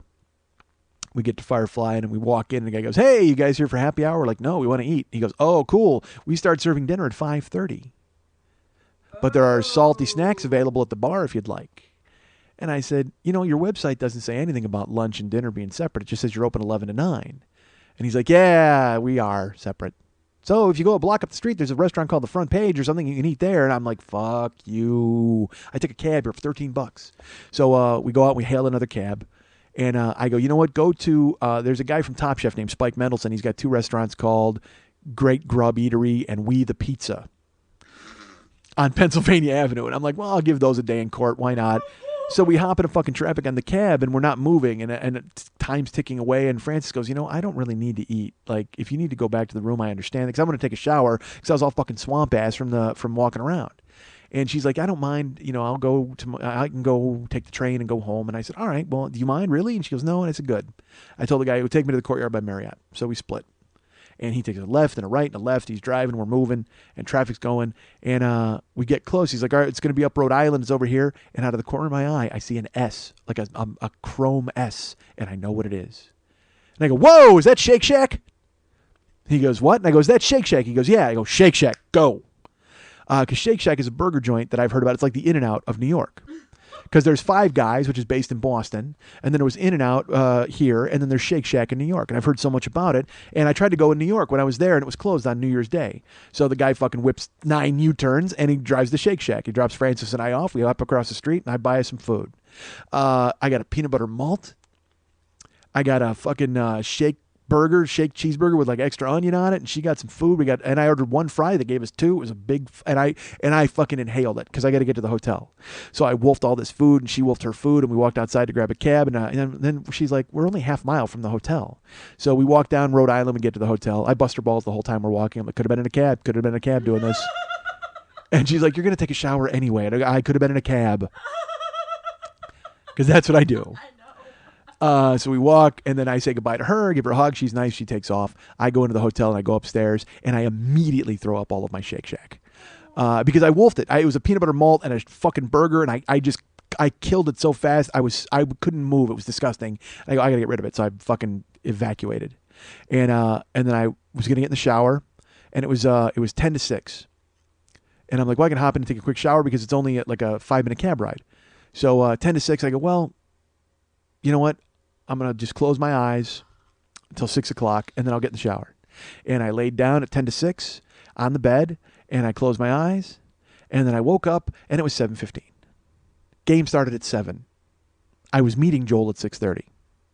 Joel, who paid $300 to meet me and hang out. I immediately jump up. I look at my phone, 9 messages from Joel and texts. Because he's waiting for me, okay? He's not going into the game. He's waiting to meet me. He doesn't know me.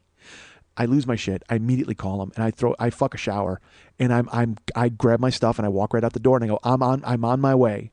And he does that cool thing you do when you're trying to be nice to somebody, and you go, look, you don't have to. It's, he didn't want to impose. And I go, fuck that. I go, I want to be there. I'm on my way. And he's like, all right, just call me when you get close. Got in the cab. Verizon Center's 1.9 miles from where I was.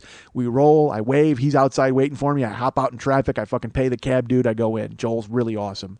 We check in. The Wizards are up by 20. The Wizards are awful. The Wizards are awful too, by the way. And he's a season ticket holder. So he's like, yeah, this is unbelievable. The Wizards are up by 20 points. It's fucking crazy. So we walk in. He goes, do you want any food? I go, no, let's just get to the seats. Let's hang out. So we go find his seats, which are retarded. They are in the corner of the court, and they're like 10. There's 10 rows off the court, and then 4 more rows. We're 14 rows off the court, basically, and we're so close. And like I said, the Wizards are up by 20, and he sits down, and I'm talking to him, and I just had a great time. So then halftime comes, we go to walk the concourse. He's like, do you want to eat? I go, I'll get a Coke, because I haven't slept much, so I'll drink. It's the first Coke I've had in like 8 months. So we walk the concourse, and then there's fucking cheerleaders. Like, all the cheerleaders are out there taking pictures. And he goes, you want to take a picture with the cheerleaders? I go, yeah, I want to take a picture with all the cheerleaders. I go, that'd be funny, right? And he goes, yeah, actually, that is funny.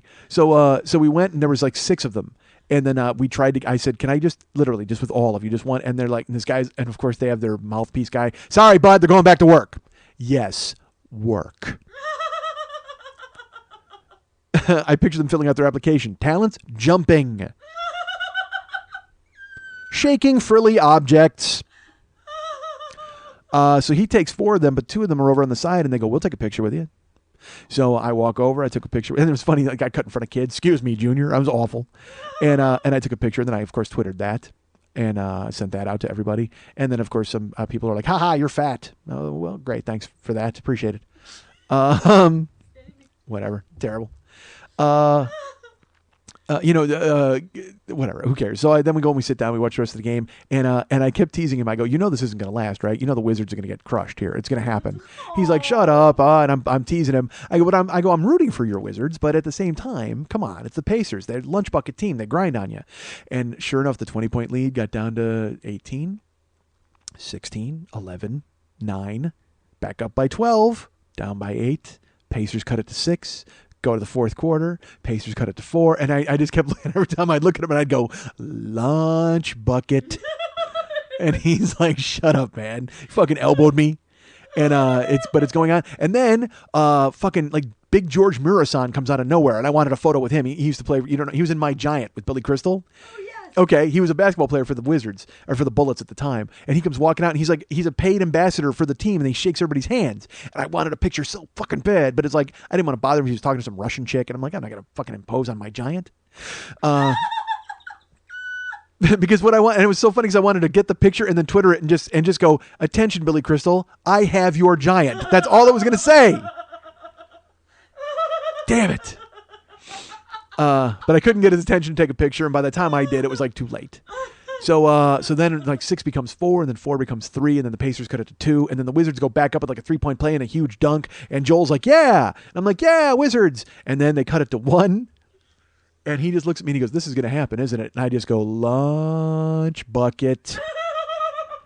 Just that kind of team that grinds and grinds and grinds. They're not flashy. It's just a bunch of great dudes playing basketball. Fucking Paul George and Danny Granger, and they're just coming after you. Tyler Hansbrough after you. Lunch bucket.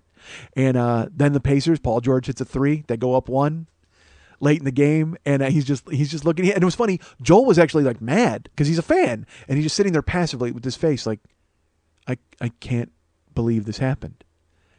And I said, this is awful. I feel bad for you. Sorry. And he's like, no, it's no big deal. I don't care so much. And I go, okay, lunch bucket. Because that's the shit I do with my friend Jeff. If I saw Jeff, I would do it to him. So they Wizards get the ball for a final shot. John Wall is their big star, and he's dribbling, and then he has to dribble back out, and he drives, and then he shoots. The horn goes off, and he shoots, and he makes it. Overtime. Crazy. Everybody's going crazy. But it was after the fucking buzzer, no doubt. And sure enough, they showed on the scoreboard after the buzzer. Everybody goes home. Pacers win. Lunch bucket. So we go to leave, and he wanted to bring me out to Thai food. So we go, because it's right here Chinatown, the Verizon Center. We go walking, and he has this restaurant. We go inside, and they were very nice. We go upstairs, and off to the side was a table of Americans. Do you have anything that's like broccoli in it? Do you have... And like these poor Asian waitresses are like really heavily Asian. They're legit, all right? They're from Asia. So they're trying to talk, and she's like, broccoli? And she's like, I just want some chicken and broccoli. Do you have anything with... I saw broccoli. Anything with chicken and broccoli? And then they're like, no, we don't. And she goes, and the one girl goes, get chicken and asparagus. It's kind of the same thing. I mean, like, they're awful people. Why are you here? There's a McDonald's somewhere with your name on it. So we order our food. We get, he orders corn fritters, and I order a spicy mango and shrimp salad with cashews, roasted cashews. And then I ordered chive dumplings, which were awful. And then I ordered a deep fried soft shell crab with yellow curry. So good. They bring it to the table, and I can't stop eating the curry. I would have eaten it with a straw. It was that. I would have had it literally, if you put it in a malt, I would have fucking eaten it. It was so good. And I'm eating the goddamn crab, and then the corn fritter was good, but then the shrimp mango was spicy and awesome. The mango was cool. It was good food. Took pictures of that. Didn't Twitter it. Because I'm not alone. I'm with Joel. That seems ridiculous. Hold on, Joel. I need to show my adoring public pictures of a mango. Stupid. So we order the food, and he's talking, and he actually had he wanted to get in depth and ask me some questions about me, and I'm like, really? All right. So I'm answering questions. Well, he's just about the show and about I hear how he was very nice. What he said was, he goes, I hear you're down on yourself like all the time, and you talk about how you're not happy, and I want to know if that's true, kind of like, I mean, or if that's, he had interesting questions. So I answered them to the best of my ability with a mouthful of crab, and so then we're watching the NCAA tournament, and we're having a good time, a good conversation. He was a nice guy. He used to be a music journalist, and he's got kids now, and he works for the government. He's a nice guy. So they bring the check for dinner, and he pulls out his credit card. And I go, dude, I got this. And I grabbed the check, and he goes, no. He goes, I'm paying. And I said, look, Joel, you gave me money for Kickstarter. And in your reward tier is me buying you dinner. So it's fine. I mean, that's the whole point, is I'm paying for dinner because you actually paid for the privilege of me paying for dinner tonight. So we're cool. And there's a beat, and I take the check, and he goes, well, I did bring you to the basketball game.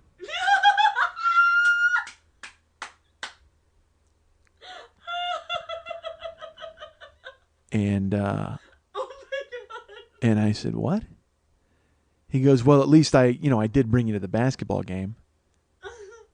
And I said, how much was the basketball game ticket? And he goes, what? And I go, how much is the ticket? I'll fucking pay you right now. Oh, no. And he goes, no, I didn't mean it like that. I go, yeah, you did. I go, so you're saying at least you brought me to the basketball game? Like I should be grateful for that? You're the one who asked me to go to the basketball game, Joel. I didn't ask to go to the basketball game. You bought this reward tier to hang out, and so I'm buying you dinner, and that's what we're doing. I go, I told you I would pay. I'm happy to pay for the basketball ticket if that's what you want, if you need that cash. And he goes, no, I didn't mean it like that. And I go, no, dude, seriously. I go, you told me how much it was per game, but I'm looking at the ticket and it says it's $60 per game. So I'll give you $60 right now if you want $60, or we can hit an ATM, or you want me to write you a check. I don't fucking care. If you want $60, I'm happy to give it to you to pay for the basketball ticket. And he just goes, what? Oh my God, no. I'm just saying that at least I got to give you the basketball game, and because I feel bad that I didn't get to pay for dinner, so I wheeled on him like I fucking. I'm crazy, but I'm not crazy.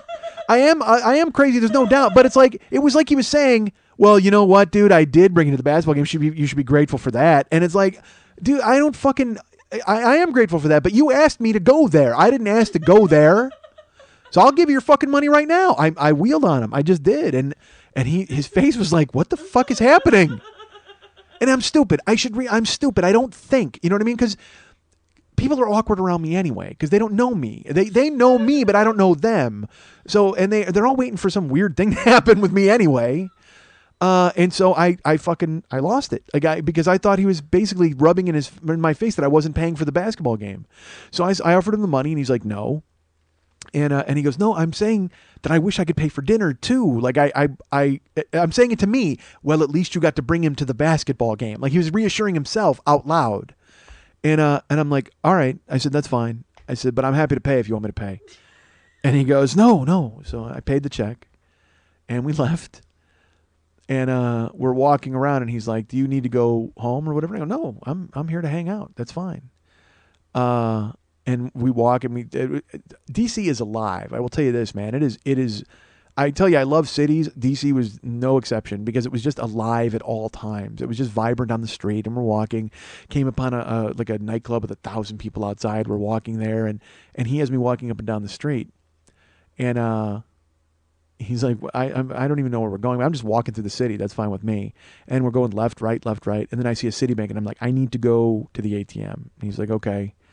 I said, you sure you don't need that $60? He's like, oh my God. So I get my cash. We're walking around. It turns out he's taking me to the White House. We were close enough to walk. And so I go, okay. So we're walking. And then we come upon where we're supposed to be. And there's some government building which looks amazingly like the White House but isn't. And then he goes up to a cop and he's like, hey, what's the best way to get to look at the White House? He goes, well, you're not going to see anything because the lights are out. It's too late because it was already like 11:15. He goes, yeah. He goes, you'll be able to see like the lawn, but it's dark. I mean, you won't be able to see anything. And he's like, oh. Okay, so he looks at me and he's like, well, we can go approach to the back and look at the back of the front. And I go, I don't care. This is your show, man, whatever we're doing. I took some pictures of the monument in the dark, which was fucking amazing. And he goes, all right, well, the guy says we should walk up here. So we walked up. We didn't see the White House. We just saw dark. We didn't see anything. I don't think we got far enough to get to the White House. And then Joel's just like, well, let's double back. So we doubled back, and that cop was there. I said, dude, I want you to walk up to him and just go, thanks for nothing. And he's like, what? I said, just walk up to him and just go, thanks for nothing, pal. And then we walked up, and it was quiet, and I'm waiting for him to do it, and we kept walking. He didn't do it. God damn it. How do you not do it? And then I thought I should do it, but I didn't talk to the cops, and I looked like an idiot. So we just walked. And then I sat on a wall. And then we talked a little bit, and then he's like, he checked on the trains, and the trains had stopped running. So he's like, I got to get a cab back to Virginia. I said, okay. So we walked and we looked and we got to the cabs and there were just happened to be two cab drivers talking. And one guy said, I'll take you to your hotel. And the other guy, and I said, I need to go to a grocery store too. The guy says, okay, no problem. And then the other guy took Joel to Virginia. So I said goodbye to him, said I'd see him at the show, split. And I went to go get Propel because I had no Propel in my room and I hadn't spent much time in my room anyway. So we go and we climb in. I climb in the cab and he goes, oh, I'll take you to a grocery store. And he's Ethiopian, too, by the way. They cornered the market on fucking cab drivers in D.C. It's all Ethiopians. And he doesn't, I go, I just need a 24-hour grocery store. He's like, well, like what? I go, Safeway. I don't care, whatever you got. So he drives, and as we're driving, we drive past a strip club. And we drive past like another strip club. I drive past 3 strip clubs trying to find Propel. I could find porn easier than I could find fucking Propel in that fucking town. Because then he takes me to a Whole Foods. And I wanted to go, hey, Ethiopia, Whole Foods is not open at 11:30 at night. What the fuck is your problem? Take me to a 24-hour grocery store. I said, Safeway. Do you know where? He goes, well, yes, there's one over here, but this one's closed. But it doesn't matter if it's closed. So then I stop at a 7-Eleven. And I run into the 7-Eleven. They don't have it. They don't have any Propel. So then we're driving. Then there's like a mini mart. Gas station. I go, let me go run in there, just in case. And I run in, nothing. So 3 stops, no Propel. Finally, he goes, well, let's just go to the grocery store. So go to a 24-hour Safeway. He parks. And he goes, hold on. He goes, wait a minute. And he takes out a stack and he starts looking. He goes, I have a card that if you show it to them, you will save money. I love it. I said, what are you talking about? He goes, Safeway, it's a card. Then you swipe it and it saves money off of the merchandise. And I wanted to say, it's funny. I did get a Safeway card in San Francisco. Cost me $30. But instead I used his. I let him, he dug it out. I got it. I ran inside and there was Propel, and it was a good deal because it was 2 for $5 on the 6-packs. So I scooped up 3 of those, or 4 of those, I should say. And I ran out. I used, I didn't check his name, but he was another Ethiopian dude, saved him some cash, and got in the cab and went home. And then of course stayed up until 6:30 in the morning, even though I was tired, and went to sleep. And then Friday, I like to get up. Friday's all about the show, so I get up and I just kind of veg out and I think of jokes and figure out. And I put together what I did during the days, but I also knew I only had 2 hours at the show, so I couldn't really do a lot of talking about DC. So I was fine with that. I was just wanted to make sure I hit the beats on the one man. And I would talk a little bit about Washington.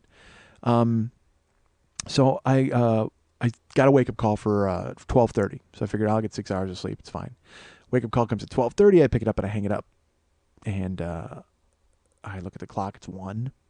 And I go, well, I'll just lay here and think of some jokes. And then it's 2. And then all of a sudden I woke up at 3:30, folks. I wake up at 3:30, and now I've got stuff to do. I actually have to print out the will call list. I have to be at the theater at 6. So I have to print the will call list. I've got to, get ready for the show. I've got to think of some jokes, and I just don't like leaving myself that little of a window. So I go downstairs. I go to print the will call list, and I come back up to get ready for the show, and I go to shave for the show, and I had forgotten my razors at home, my razors and my shaving cream, and I was like, God damn it, because I'm fancy. I have a Gillette fucking whatever the fuck Glide Ultra. It's got 5 blades. Who knows? So, but I had to shave, man, because I look like a fucking animal, which you'll see if I post any of the photos from the monument. So I call the front desk. I go, do you guys have a gift shop where you sell razors? She goes, yeah, come on down. So I said, all right. I get in the elevator. I go downstairs. Go to the front desk. I go, hi, I'm looking for the gift shop. She goes, oh, did you just call? I go, yeah. She goes, here you go. She opens a drawer and she pulls out like 2 envelopes of and a razor and hands them to me. She goes, on the house.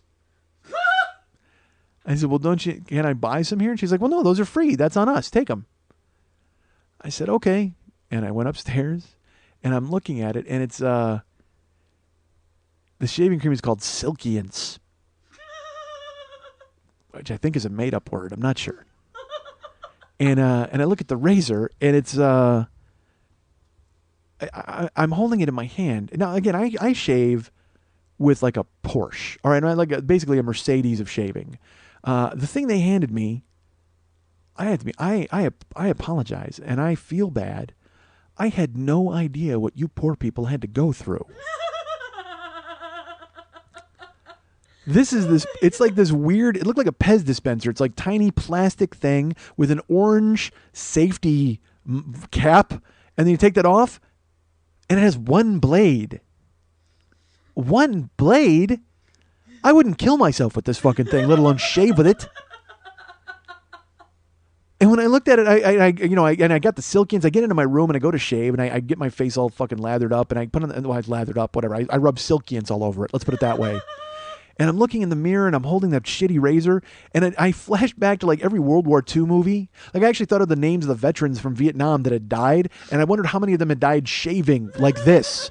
Because Jesus Christ, it was this tiny razor. It was like when you see in the movies and the guy's got a mirror at askew on a tree and he's shaving as the enemy fires all around him. I would have gotten a better shave out of a fucking coconut, a jagged coconut edge, as I talked to my volleyball that I was able to finally get past customs. I grabbed this razor, and like I said, I have a 5-blade razor, okay? So I can shave all over my face Zorro style, and it's fucking awesome. It's like my face is the Autobahn. And this fucking razor blade is just a Mercedes, and it just drives all over my face, taking out whatever's in its path. It's beautiful. Which is important for a guy like me who never learned how to shave. I told you that. I was taught how to shave like when I was 22. I barely know how to do it. So the razor has to do all the work. So I take this other razor blade and I run it under the water, and I'm looking at it and I'm like, all right, here we go. And I start on the right side of my face. That's where I shave. I shave on the right side of my face, and I do the top above my little stupid beard, and then I'll do my neck and whatever. So I go, and like I said, I got the 5 blades that just glide all over my face. So I take this razor, it's in my right hand, and I go to shave the right side of my face, and I look in the mirror, and I go to shave down, and I have prominent cheekbones. You can't see them because I have a fat head, but they're there. And as I go to shave, this razor, this implement of death, this free ruiner of all things good, I go to shave and it just thunk, it plunges right into my cheekbone, right into my face. To the point where if I would have let it go, it would have stayed Ow, ow, ow, ow. in my face. That's how deep it is. Like, I think I actually heard it go thunk. Like, it was like, imagine if you were like harpooning a whale and you heard its thick hide get pierced.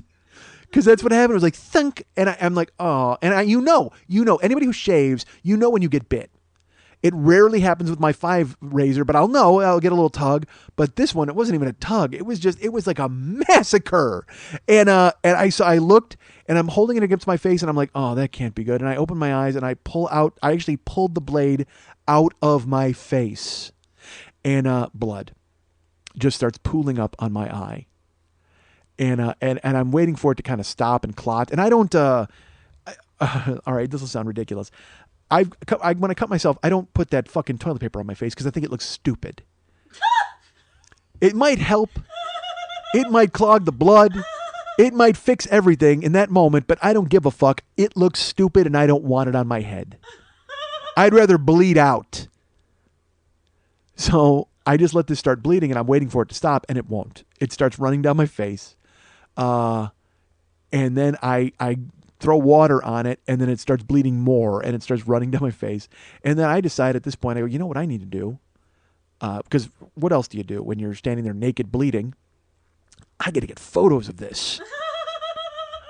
So I grabbed my phone, and I picked it up, and I took like 6 pictures of myself bleeding from the face. And it's what's funny is you can actually see I got a picture of it just like on the top, and then as it runs down, and then as it pools in my dimple. I get all these pictures. And I put the phone down. I go, well, just finish shaving now, stupid. But I let it bleed. I let it completely bleed all over. And I shaved and I kept rinsing it off with the blood. And this razor, it chewed up my fucking neck. Like in a way, it looked, there was like all the skin was gone. I mean, it was just so terrible. And then it's funny. I looked down in the plastic wrapper that it came in. It said made in China. No shit, made in China. This is the plan, folks. We're going to start shaving our faces with these bullshit Chinese Pez dispensers. And we're going to be so weak from blood loss, they're just going to swamp in here and take over this motherfucking country. Matter of fact, I think the guy on the plane on the way in may have been texting just that very message to his brethren back home in China. He's sending a note via characters, texting, the eagle has landed. I'm the eagle, folks. He followed me to D.C. and watched me. They got me. They fucking got me, damn it. He may have even snuck into my luggage and taken out my fucking razors and shaving cream. It's all part of the plan. So I bleed and I shave. And then I keep bleeding and I keep bleeding. And it just keeps happening. And so I actually used a rag and a towel because I won't use toilet paper on my face. I don't want to do that. So I just kept using a rag. And it looked like someone had been murdered in my room. And then finally I took a shower and let it, the fucking hot water run right on it. And I just didn't care. I don't care. Because honestly, no one wants to have a cut on their face because it looks ridiculous. But at the same time, if you're a guy, it looks kind of tough. You're like, yeah, I actually don't mind that. It makes me look tough a little bit. It's like when I was a kid and I put a Band-Aid on the bridge of my nose. I don't know why. Actually, I do know why, because I thought it looked tough when I was a little kid. I'm like, "Rrr." Like I had a fucking bandage on the bridge of my nose. I went to school like that. I'm an idiot. So I just let it bleed until I got ready for the show, and then I held the rag on it, and finally it stopped bleeding. It was all shiny, but it was still bloody. But then I went to do the show, and I had to talk about it. I wasn't going to talk about it, but I'm like, well, fuck, I know what I got to talk about now. I can't talk about Washington at all. I have to talk about this cut on my face because it was prominent. And then I get to the show, and I take a cab, another Ethiopian.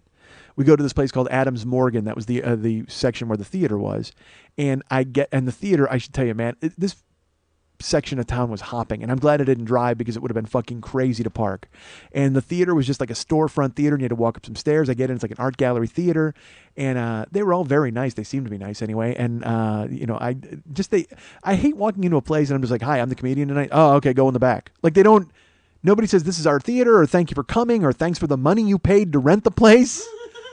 He's like, what kind of crowd you got coming? I go, I think I got about 40. maybe 45. The place holds 49. And he's like, oh, okay, great.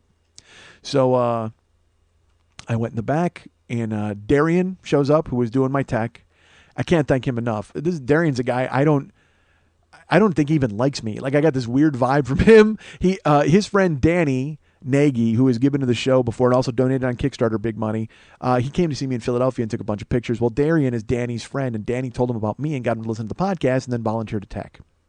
Darian showed up, and I offered him a T-shirt. He didn't want it. I told you all about this. All these things I offered him, he doesn't want.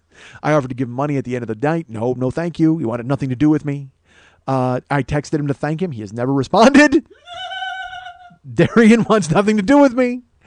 So he shows up, though, and he fucking, like, amazingly, he sets up the microphone. He sets up all the stuff. We go through the beats on the sheet with the music cues.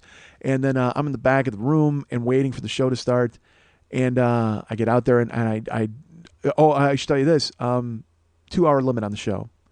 So I go to check with the box office guy, I give him the will call list. I go, okay, check off names, and they arrive. He says, that's fine. I said, not going to be out here by 9:30. Is that right? He goes, well, no, I don't think there's a show after you. I said, what? He goes, yeah, I checked the schedule. There's nobody scheduled. Let me check. And he goes in the other room. Now, I should tell you, I had checked with the guy who runs the DC Art Center, and I had told him, I go, look, sometimes I do a 3-hour show, and he goes, well, you can only do 2 hours here because there's a show right after you. I said, okay, that's fine. So this guy, Jay, goes in the room, and he comes out, he goes, yeah, he goes, there's nobody on the schedule. You're fine. Nobody's after you. And I go, that is a huge relief. That actually helps. Within 5 seconds, the guy who runs the DC Art Center, I won't say his name, but he walks out like fast. And he goes, that doesn't mean you can be here till midnight, though. So it dawned on me that he lied to me. Like, he lied so I wouldn't do a long show. I guess, or because, I mean, nobody canceled. I mean, they didn't say anything. And I just go, I'm not going to be here till midnight. Show starts at 8. I go, if I'm out of here by 11:30 or whatever, I guess is what he meant. But it pissed me off. I mean, I gotta be honest. I paid for the fucking theater. Don't lie to me. If you say to me right when it starts, I don't want you to do a 3-hour show, then I look for another fucking venue. But don't fucking trick me into coming there and then trying to get me out of there. So fuck him. I was pissed. So granted, I wanted to talk forever at that point. But instead I go, just fuck it. Just do what you're going to do. So I went in the back and I came out and I did the show and everybody came there and it was amazing. The show was amazing. Everybody was great. I got to stop saying amazing. I get that. But if you take the times I've said it and you look at the amount of time this podcast lasted, it wasn't really that much. I said it once every 15 minutes. Good for me. So, the show was great. Everybody was cool. Thank you for coming out. I can't thank you enough. There are people who came to the show that were on the list and then never talked to me. I'm always weirded out. Like, I see all your names. I get the will call list. And then when I don't meet you or take a picture with you, I'm like, they must have hated it. They fucking ran off into the night. But I met Paul from West Virginia. He showed up with, I think, Gloria is his wife. And she's never heard of me, knows nothing about me. And I apologized to her after the show. So I should tell you this real quick before I get into that. I did 2 hours and 45 minutes.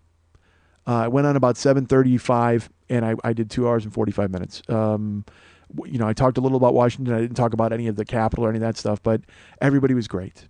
Our friend Liana came, and she brought her girlfriend. Joel was there. Francis was there. Joe Gransky came. Everybody came. And if I'm forgetting your name again, I apologize. I'm trying to pull stuff off the top of my head because I don't write them down because that seems ridiculous to just start going romper room on everybody here at the end of the fucking show. Tim, a guy named Tim was there, and he had me do a UFC pose with him, like get face to face, like jaw to jaw. It was cool. I was so happy with everybody and taking pictures with everyone and meeting them. And afterwards, I gave everybody their shirts, Kickstarter shirts and CDs. Frances was there. She got her stuff. Everybody, Liana. And Liana had me sign her shirt with those paint pens, and I fucked it up. It was awful. I couldn't sign my name, so I actually gave her a second shirt. Like I said, wear this one and frame, because she was going to frame it. Because she has the Philadelphia and the New York shirts, and I think she framed those. So I said, oh, that's awesome. And I said, here, frame this one. I'll make a nice one. And I just signed my name. I actually wrote, to Liana, from the best mic there is. I should have. So, and that was very nice of her. And then afterwards, I didn't know what to do. Like, I met everyone, and we hung out. I spiffed Jay, and I walked outside. And waiting for me downstairs were Aaron and Alex and Gabe. And they were like, let's hang out, man. Let's do something. I said, all right, well, it's your town. I've got 2 gym bags, so let's go somewhere. You guys know what I want to do. I'm going to go somewhere quiet. So Aaron immediately goes, hey, let's go over to Madam's Organ. I'm the party master. It's this bar right across the street. And I'm like, okay, I don't care. I'm not going to argue. But first, Joel comes out of the theater and he's waiting. And I go, hey, all right, well, let's go. And he goes, well, I'm not hanging out. I said, okay. And he goes, can I talk to you for a second? And I go, yeah. So I tell the guys to wait and I go with Joel. And he says, are we cool? And I should tell you, he actually sent me an email too in the morning on Friday asking if we were cool.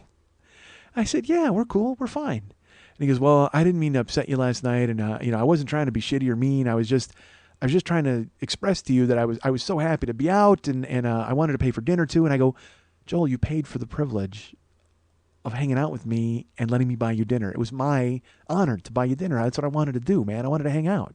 It's cool. And I said, yeah, and I wheeled on you. There's no doubt. I go, that was not cool. I said, but I thought you were basically saying that I owed you money for a basketball ticket, and I misinterpreted. And he's like, I would never say that. I did not mean that. And he explained to me that, he was just trying to convey that he was excited. And so we hashed it out. We had a powwow, a Joel and Mike powwow. And I said, all right. And he goes, we're cool. I go, yeah. I go, I'm going to bust your balls on the show next week, right? And he goes, oh, yeah. I said, well, you didn't do anything wrong. I go, that's the bottom line. I go, I'm an idiot. I misinterpreted what you said, and I acted like a fucking asshole and flew off the handle. So believe me, everybody out there is going to be happy they weren't you.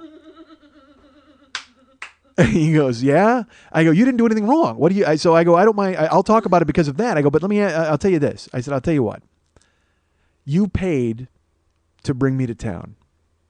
If part of your Kickstarter rewards is you don't want me to talk about you on the show next week, I won't. Wow. And he goes, oh, well, no, I can't have that. I said, you sure? And he goes, well, yeah, I don't mind. He goes, whatever you're going to say is fine. I go, I'm not going to say anything bad. I go, dude, I'm wrong here, okay? You didn't do anything wrong. I go, I'm going to make sure that that's very clear. And he goes, well, if I don't mind if you talk about me, you take the good with the bad. And I go, well, it's not bad, but that's fine. It's like, now he's not hearing me. You know what I mean? And he's just like, yeah, that's fine. Okay, cool. I goes, I'd rather you did. And I go, great, I'm happy to. And I shook his hand and he took off. And then we went to this bar. Me and Alex and Aaron and Gabe. And they were great guys. Gabe saw me in Philadelphia. And he wanted to hang out with me in Philadelphia, but Sarah had already jumped in. Sarah J had already claimed me for Philadelphia. And Francis, too, actually was in Philadelphia. And again, it's all a bidding war, folks. But this time Francis, had paid to see me and hang out. So, but Gabe is like, he wanted to hang out. So I'm like, yes, we all go over to this bar. We go upstairs.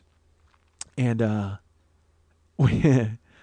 it's so funny. Like, Aaron is like... he's like, hey, I'm gay. Like, it was like he announced it.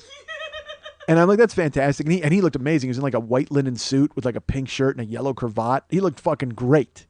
Such a cool suit. And then Alex, it's so weird. Alex is a swinger. Alex and his wife are swingers. Hello, Alex. Yeah. And, hold on. Hold your horses. And then, like I said, Aaron is gay. And then Gabe is a guy from Philadelphia. So the four of us, it literally sounds like a weird joke. A podcaster, a gay guy, a swinger, and a guy from Philadelphia walk into a bar. We go upstairs at this bar, and there's a live band, which I love. And we're talking, and I've already blown my voice out at the show, so I'm yelling at the table, trying to talk. We sit down. The four of us sit down. We order drinks. And Alex goes, all right, before we say anything, I have one question for you. And I go, all right. And he goes, are you fucking Lily? And if not, why not? Oh my God. And I said, 'cause I'm married, Aaron. That's why not. I go, there's probably other reasons on her end as well. But I just figure we'll just go with that one and we'll leave it at that. And he goes, I'm married too, man. Wouldn't stop me. I said, okay. I'm glad she didn't make the trip. And that kicked off that conversation in a great way. But then we hung out and had drinks and everything was fine. And then I was like, hey, I go, well, why don't we just, Alex, where's a swing club in this town? Why don't we just all go to a swing club or whatever? And Aaron goes, I know.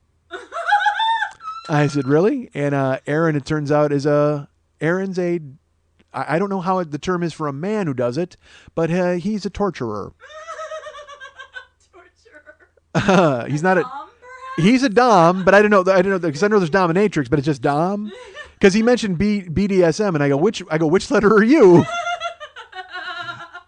He goes, I'm the BD, not the SM, and I'm like, okay. And he goes, I torture people. Why was I not there? You were there in spirit, and Damn you, DC! and Gabe and I talked about baseball.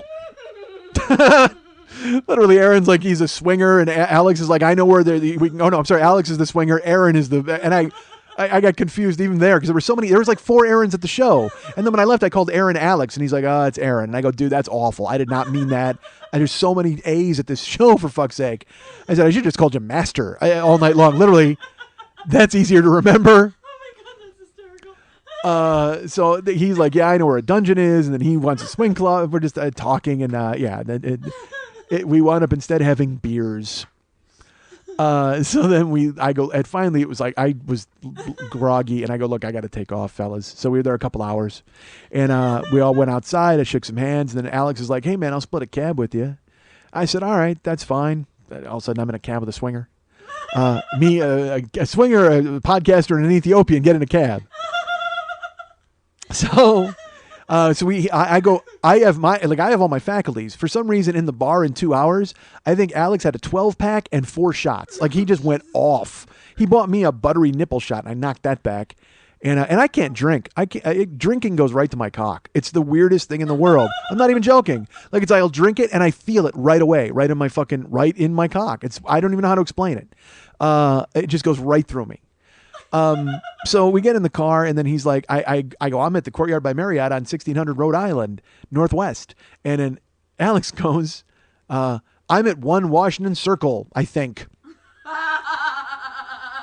So, he puts his faith squarely in the hands of the Ethiopian, who's driving and looking for his hotel, and he's on the phone the whole time, and Alex and I are talking, and then finally the guy's like, where are we going? He goes, we're here at Washington Circle, and the guy goes, no, I need a hotel called 1 Washington Circle, and the Ethiopian guy's like, I don't know where, all right, you got to think of the name, and he goes, I'll take you home first, so he took me to the Courtyard. I get to the Courtyard, and Alex was very nice. He was gracious. He said, I'll pay for the cab. I said, you're so nice. Nice meeting him. It was cool. I went upstairs, and I was hungry. So, because I hadn't eaten all day, and there was food at the bar, but I was not going to order food in a bar. It was dark. Who knows? I'm going to get battered rat, So I go in and check in. What's wrong? How'd you go into the dungeon? Oh, I would have gotten battered rat? Sure. I would have gotten battered somebody. So I asked the front desk lady, I go, I'm hungry. Is there anybody who will bring me food? It's already 1:30. Yeah, exactly. Some Silkians and a razor. She goes, yeah, there is. And she hands me a menu for Stromboli Joe or something. I said, okay. I go, but let me ask you something. Is there anything uniquely Washington that I need to go to that I should eat? Is there anything open? And she's like, wow. And I go, anything that says DC, very DC. I leave town tomorrow. She's like, She gets on the computer. She's all these things. She goes, well, it is late. I go, I know it's late. I go, it's 1:30, 1:45. She goes, Oh no, it was only 12. It was 1:15 when I got there. She goes, Well, I know there's an IHOP like 2 miles away. Really? I don't give a fuck if Barack Obama's the night cook. That is not a DC experience.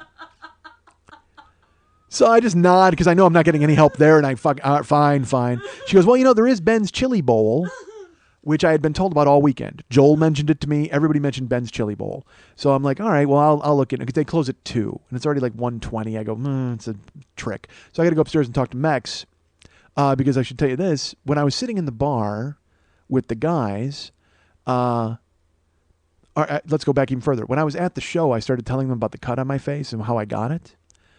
And I said, I just wanted to make sure you guys know I didn't get punched. And I said, you know what's funny? I said, I should put the picture up on Facebook just to see what fucking everybody says. And everybody in the crowd goes, do it! So after the show, when I'm sitting at the bar with the dominatrix, the swinger, and the guy from Philadelphia, I uploaded the photo to Facebook. And I just wrote, you people at DC know why this is here. Everybody else has to wait till Thursday. Within 15 minutes, I had 30 comments. Yeah. And all of them think I got punched in the face. All of them. That says something terrible about you when everybody immediately thinks you got punched in the face. That's their go-to thing. All of them. So by the time I get to the cab in the hotel and I check about the IHOP woman and I get in the elevator, I get a text from Mex. He goes, what the fuck? I just saw your Facebook page. And Lily had called me in the bar. I should mention that. My phone rings. It's Lily in the bar. I can't answer because it's too loud. So I text her. I'm like, what's up? She's like, what happened to your head? Are you okay? Yeah. You okay? What's going on over there? Real money? And so I explained what had happened to her. And she started laughing, even in text form. And then Mex, too, when I got home, I called him. I said, are you bored? Call me. And I told him what happened. And by the time I got off the phone with Mex, it was 2:15. I went online, and Ben's Chili Bowl closes at 4. Uniquely Washington. So I'm like, fuck it, I'm going to Ben's Chili Bowl. So I go downstairs and I said to the chick, I go, you know what, I'm going to get a cab to Ben's Chili Bowl. She goes, it's good, you should go. I go, you want anything? She said, no. I said, how do I get a cab? Just wander into the street? And she goes, well, you know what, Mosher will take you. And there was a dude there hanging out talking to her.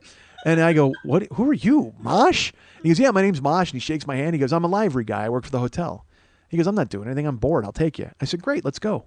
I go, you want a fucking hamburger or something? He goes, nah, it's okay. I'll just take a ride. So he drives me and we're talking. He's a nice guy.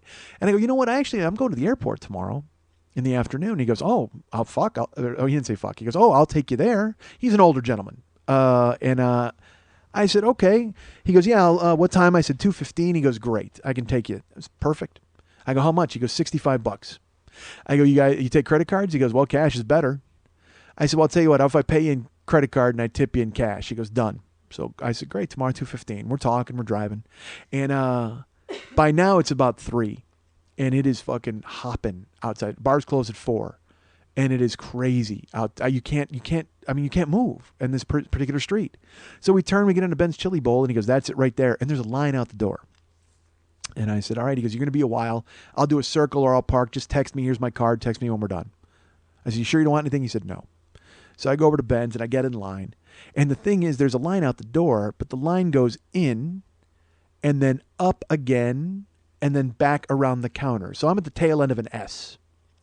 And I'm waiting, and there's drunk people, and they're arguing and yelling. And I actually twittered, I go, this whole town is 30 seconds away from hitting somebody. I think I might move here. Because it was just the vibe. It was great. I loved it. It was real alive. So I'm in line, and there's drunks, and they're bumping into one another, and they're yelling, and they're fucking, and there's a bouncer at the door of the Ben's Chili Bowl who won't let people in. They parcel you in, so there's room to walk. And we're sneaking in, and I finally get in, and as I get in, a fight breaks out. 2 girls just start screaming and punching each and pulling hair and yelling and everybody's like trying to break it up, and the bouncer can't get over there, and these girls are screaming and yelling and pulling hair, and then they get pulled apart, and they're like, bitch, bitch, bitch, and then they hug. Oh, and they hug, and they have a fucking food, and they sit down. I'm like, Jesus Christ, awesome. And this place, they have a thing called a half smoke, which is just like this smoked sausage. And they put chili, mustard, and onions on it. That's a half smoke. It's their famous deal. And the grill, I took a picture of the grill. There's like 50 of them on the grill getting cooked, and everybody's waiting in line. There's burgers, all sorts of shit. And it's like a science, man. You get close, and they go, what do you want? And you say it, and they just write it, and they hand you a ticket. And then someone goes to build it. And by the time you come around the corner of the S, they hand you your food, you pay for it, and leave. It's fucking clockwork. So I got a half smoke and fries. They fucking bury, and I go, no mustard. They don't listen to any fucking special orders. Half smoke, done, mustard all over it. They don't care. They wrap it up. I pay my food. I go outside. There's Mosh. He's like, hey. I get in the fucking SUV, and a guy grabs his girlfriend by the shirt and starts shaking her and screaming in her face, like right next to the SUV. And in my head, I'm like, I should break that up probably, right? Shouldn't I break that up? But then 2 people come over and they break it up real quick. Like they're friends. They were all friends. Like nobody hit anybody. And they're like, come on, Jim. And they're yelling. We get in the SUV. We drive off. He takes some side streets and people start yelling at us to slow down. Like it's fucking this weird thing where everybody is ready to go. But it was nice of him to take me, and it was awesome. So we get to the hotel, and we pull up, and I go, all right, man, airport tomorrow at 2:15. He goes, great, $20. I said, what? He goes, $20 for tonight. I said, Mosh, you were sitting in the lobby. You said you were doing nothing and you were bored and you'd take me. And he goes, well, yeah, I'm not going to take you for free. I work here for the hotel. And I go, well, you said you were just going to take me. And he goes, oh, well, yeah, no, it's $10 there, $10 back. I said, cool. And I got up my money and I gave him a 20. I said, you know what, Mosh? I don't need you to take me to the airport tomorrow. He goes, what do you mean? I'll be here at 2:15. I go, nah, I think we're good. I'll get a shuttle or something. I'll figure it out. Because you know what? Fuck you, Mosh. You just cost yourself $100. Because I'm not even joking. I would have paid $65 and I would have tipped you $30. I mean, it wouldn't have even. I would have tipped you extra because you did this for me tonight. You would have gotten it all on the back end. It would have happened. I would have given you $100 and then we would have been done, clean. But no, it was more important to beat me out of $20 at 3:30 in the fucking morning. And so I said, thanks for your time. And he's like, no, that's okay. I'll be here tomorrow at 2:15. I go, that's fine. I will walk right past you and get in the shuttle. And I went upstairs. And I get in my room and I go to unwrap that fucking food and it just smelled like death. I mean, it was awesome. I ate that entire fucking half smoke at 3:30. The fries, I had like a couple, but I wolfed that goddamn half smoke. Holy shit, did I clean house. And then I immediately sent a text to Mosh. And I go, Mosh, again, this is Mike. I will not need you tomorrow for the airport. I just want to make sure you know. And then the next day, I was getting up and I was meeting Frances again for lunch or breakfast. She came to the hotel, met me, and we went to a Greek place for food. Split from there. I went back and we were sitting around. She had me. She filmed me and took some pictures of me doing some stuff. Because in the lobby, she's a photographer, so she wants to do all that bullshit with shadows. I don't fucking know. And and then we're waiting for the shuttle, and then the shuttle shows up at like 1:40. Supposed to be there at 2:15, and I go, that's not for me. And then I go, no, it is. It's got to be for me. But nothing happened. But then my phone rang at like 10 to 2, and they're like, he's going to be there in 10 minutes. I'm like, fuck that, he's here. So I said my goodbyes to Frances, and I went out and I got in the shuttle, went to the airport. And I can't thank DC enough. You guys were so great to come onto the show, and Darian was really great with tech. Joel and Francis for kicking in for Kickstarter. Danny and Chris. All of you people, everyone who came to the show, thank you so much for coming. A lot of you said that you're going to see me in Boston, which is cool, and also at the same time makes me think I have no fans. Like, I literally, these people have seen me in Philadelphia and then DC and in Boston, which I guess we're all close to one another, but now I can't draw any new fans in any of these areas. So thank God for you for keeping to come to the show. I hope it's not boring the fuck out of you. But I'm so happy that you came out to the show. Thank you very much. It turned out to be great.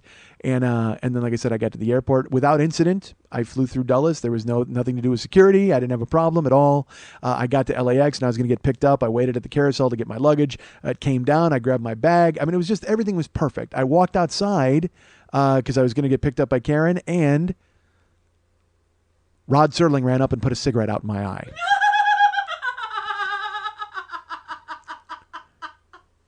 It's not ending this week. It's a weird ending to this one.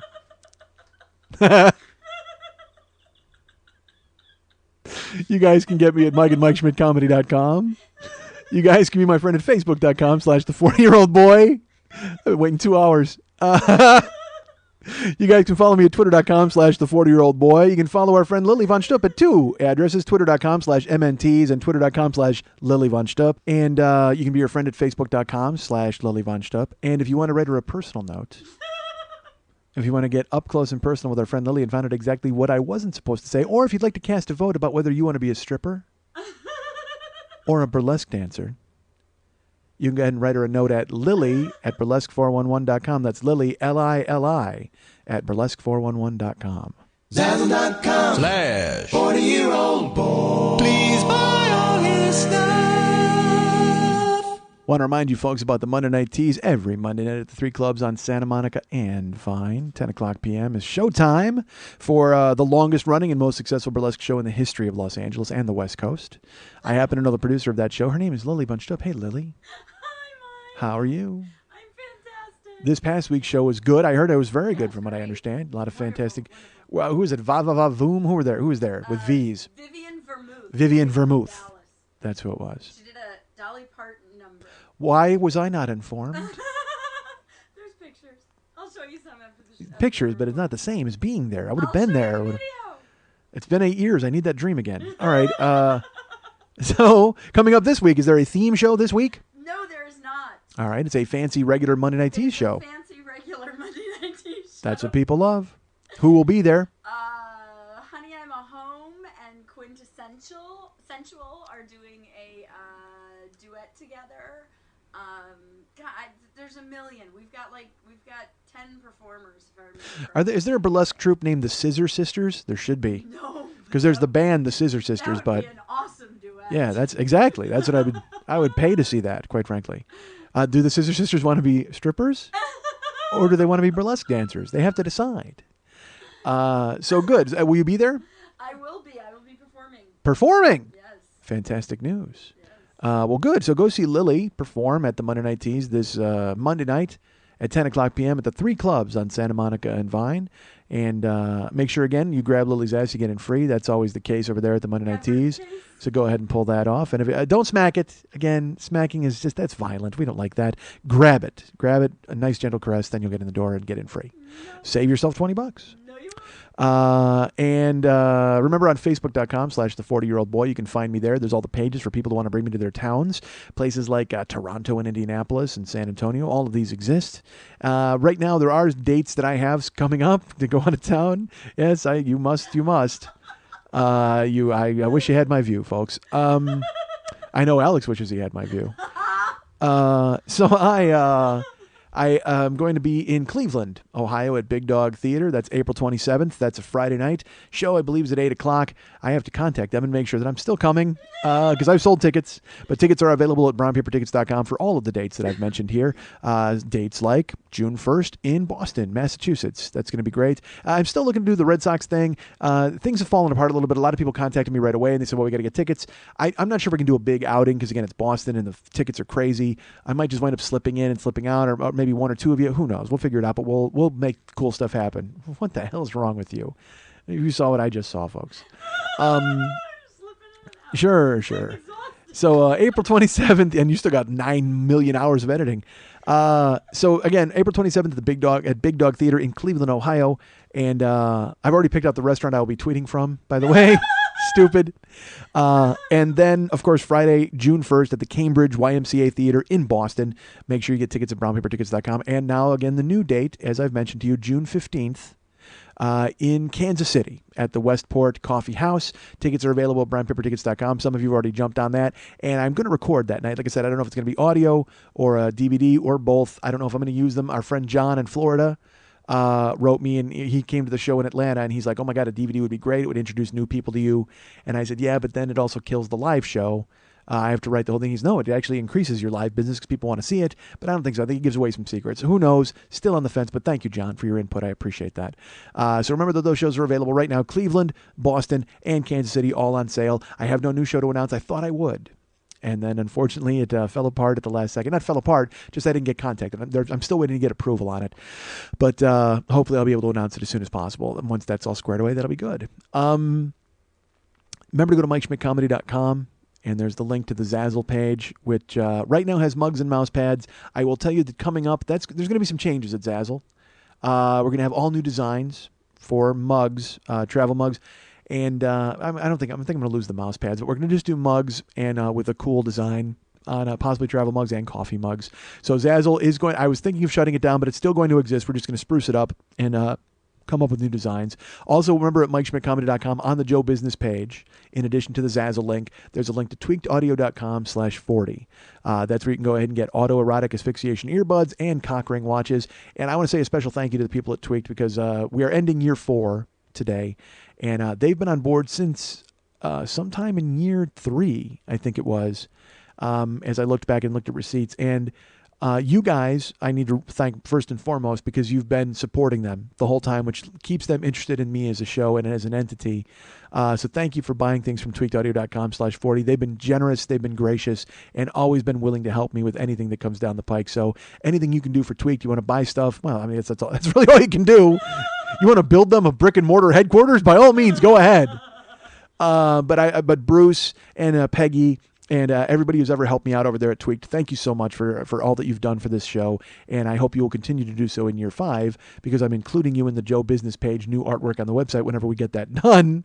At least right now I am. Who knows? Things could change. But Speaking of which, Ryan, web guy, if you're listening, I paid you and you've not done anything because I haven't given you anything to do. Guess what? I'm about to give you stuff to do.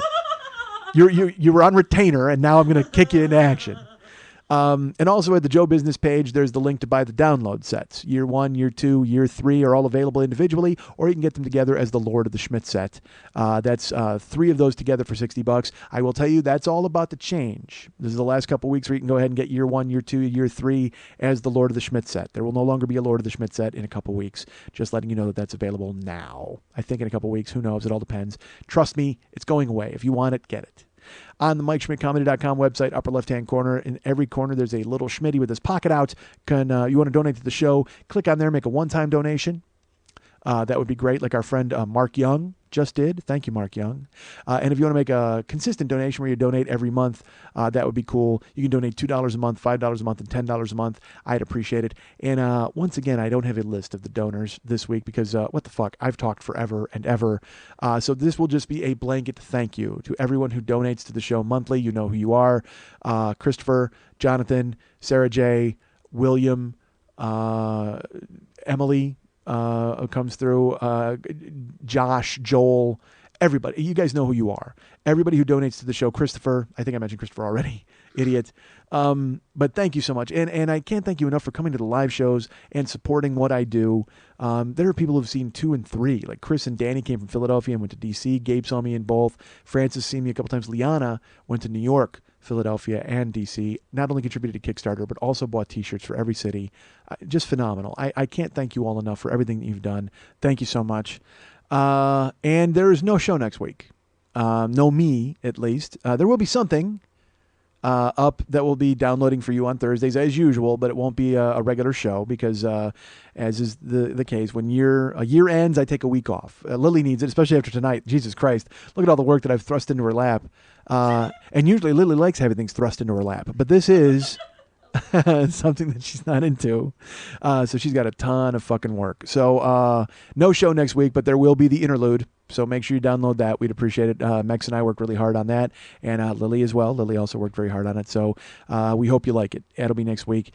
And normally I got bullshit to get out of here on, but all I got to do is say thanks. I mean, we've done 4 years of this. I never thought I would even do 1 year of this. I mean, you guys know the story. People have been around forever know I was on Never Not Funny, and then got fired from there after a year and didn't know what to do with myself. I was sitting at home and I decided, and people said, start a podcast. And I said, I can't fucking do that. That's ridiculous. I just got fired from the best podcast in the world. I'm going to compete with them now? That makes no sense. So I sat around for a year and didn't do a fucking thing until Eric decided, you know what, I'll do all the work. Eric Butterfield came forward and said, I will do all the work. You just go ahead and do the talking that you do. And I was scared and decided, you know what, I'm scared if I don't do it. And I scripted out the first 20 minutes of the first show ever, and here we are now, literally 3 hours longer than the first show I ever did, for fuck's sake. But you guys keep listening, so I will keep talking. The interlude comes up next week. Year 5 starts the week after that. On behalf of Lily Vonstup, who I love and who I could not do this without every single week, produces, does all of the hard work involved with this show. On behalf of David Hernandez, you can also be his friend through my Facebook page if you want to go ahead and do some detective work and find him. He does all of the artwork. He does all of the music. He helps me with all the spots. He records everything. He mixes everything. Again, any hard work at all that is done for this show is done by Lily and done by David. All I do is talk. They do everything they can to make me look as good as I possibly can, and I can't thank them enough for it. And the only people I owe more to than Lily and David and Eric are you for listening. 4 years down, a 5th year coming up, and who knows what's going to happen after that. But thank you so much for listening. I appreciate it, and we'll see you in 2 weeks. And now I have to talk because it's supposed to fade. It's like literally that was something cool that I wanted you guys to hear, but I don't want to have a dead stop into the theme song because that's not what I do, for fuck's sake.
I am just stupid enough to think that when people listen to me and they listen to the show, they should take my honesty and go, oh, wow, how refreshing his unvarnished honesty is.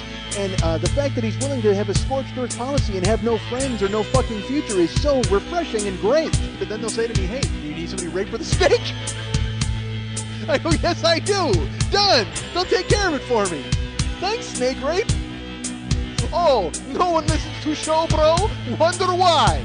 Wonder why no one listens to show, bro? I don't want to listen to show, bro. Please.